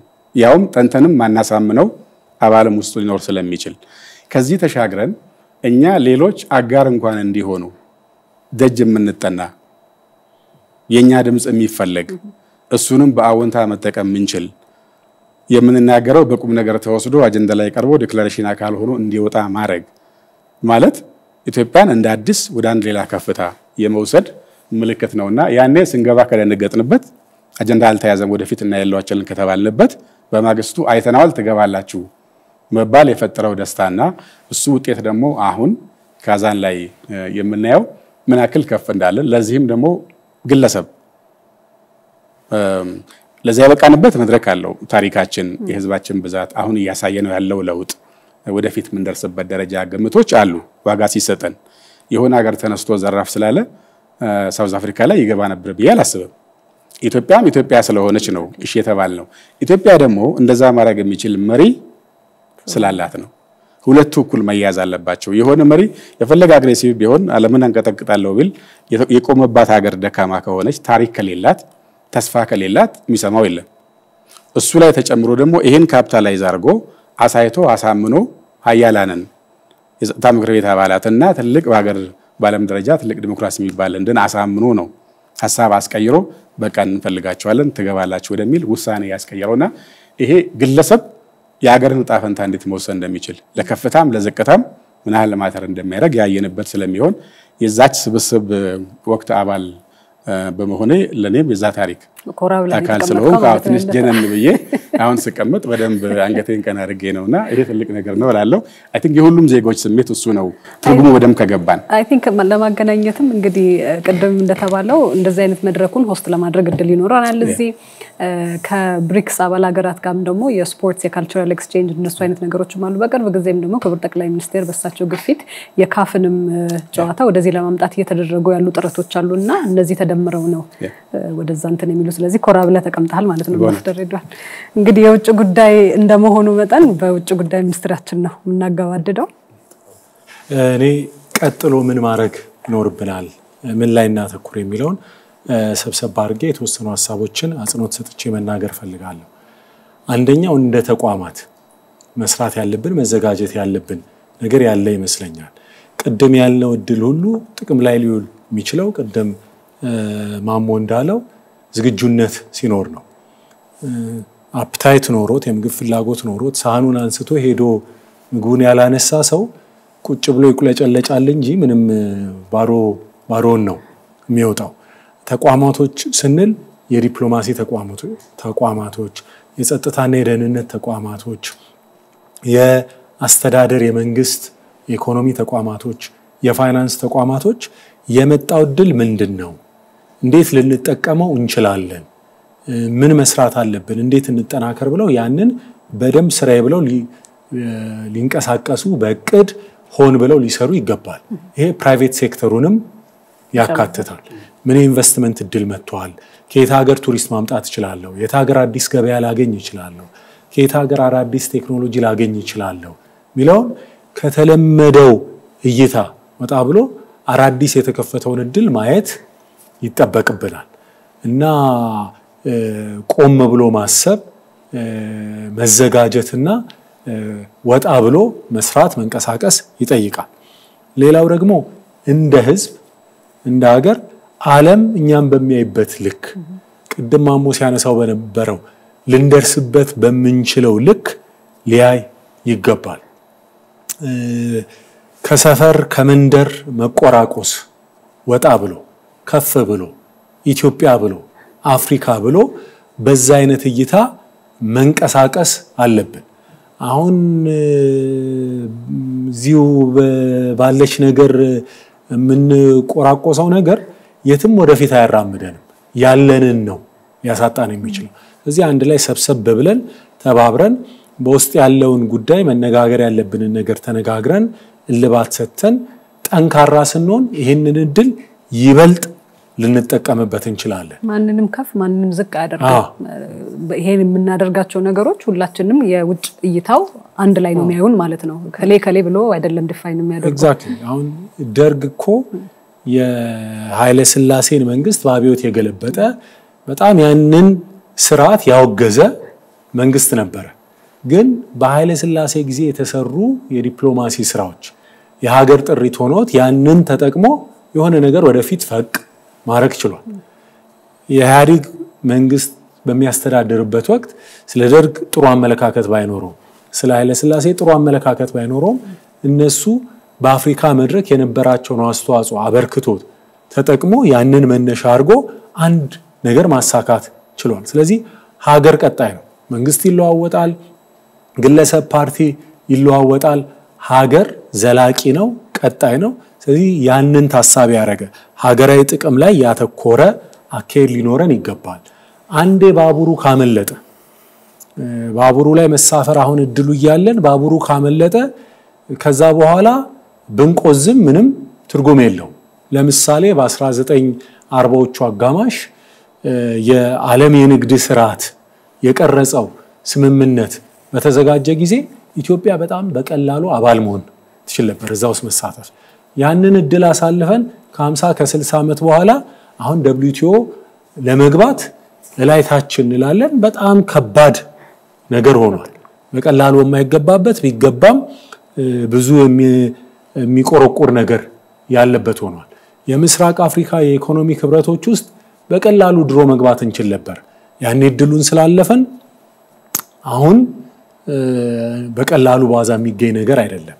ይሄንንም እድል ፈጣሪም ረድቶን ብዙ ጥረትም ተደርጎ አባል ሆነናል። አባል መሆናችን ግን አባል ነን የእንትን ጠበል ጠዲቅ አባል ነን በሚል እንዲሁ የመፎከሪያ ሳይሆን ተጨማሪ ጥቅም የሚገኝበት ተጨባጭ የሆነ ነገር የሚገኝበት ለማድረግ በጣም ልንሰራበት ልንተጋበት እና ደግሞ ሙሉ አቅማችንን ለማውጣት ልንተባበርና ፓን አፍሪካዊ በሆነ እይታ ሁላችንም ልንሰለፍ ይገባል ማለት ነው። አመሰግናለሁ ዶክተር ጌዲዮን። ሁላችሁንም እንግዲህ አመሰግናለሁ። ውይይታችንን በብሪክስ ማዕቀፍ ውስጥ የኢትዮጵያ ሚናን ብለን የምናጠናቅቀው ኪ መሰጅ ሁላችሁም ያንጸባረቃችሁት የነበረው ሁላችንም ለሀገራዊ ጥቅማችን በጋራ እንቁም የሚለው ነው። አመሰግናችኋለሁ።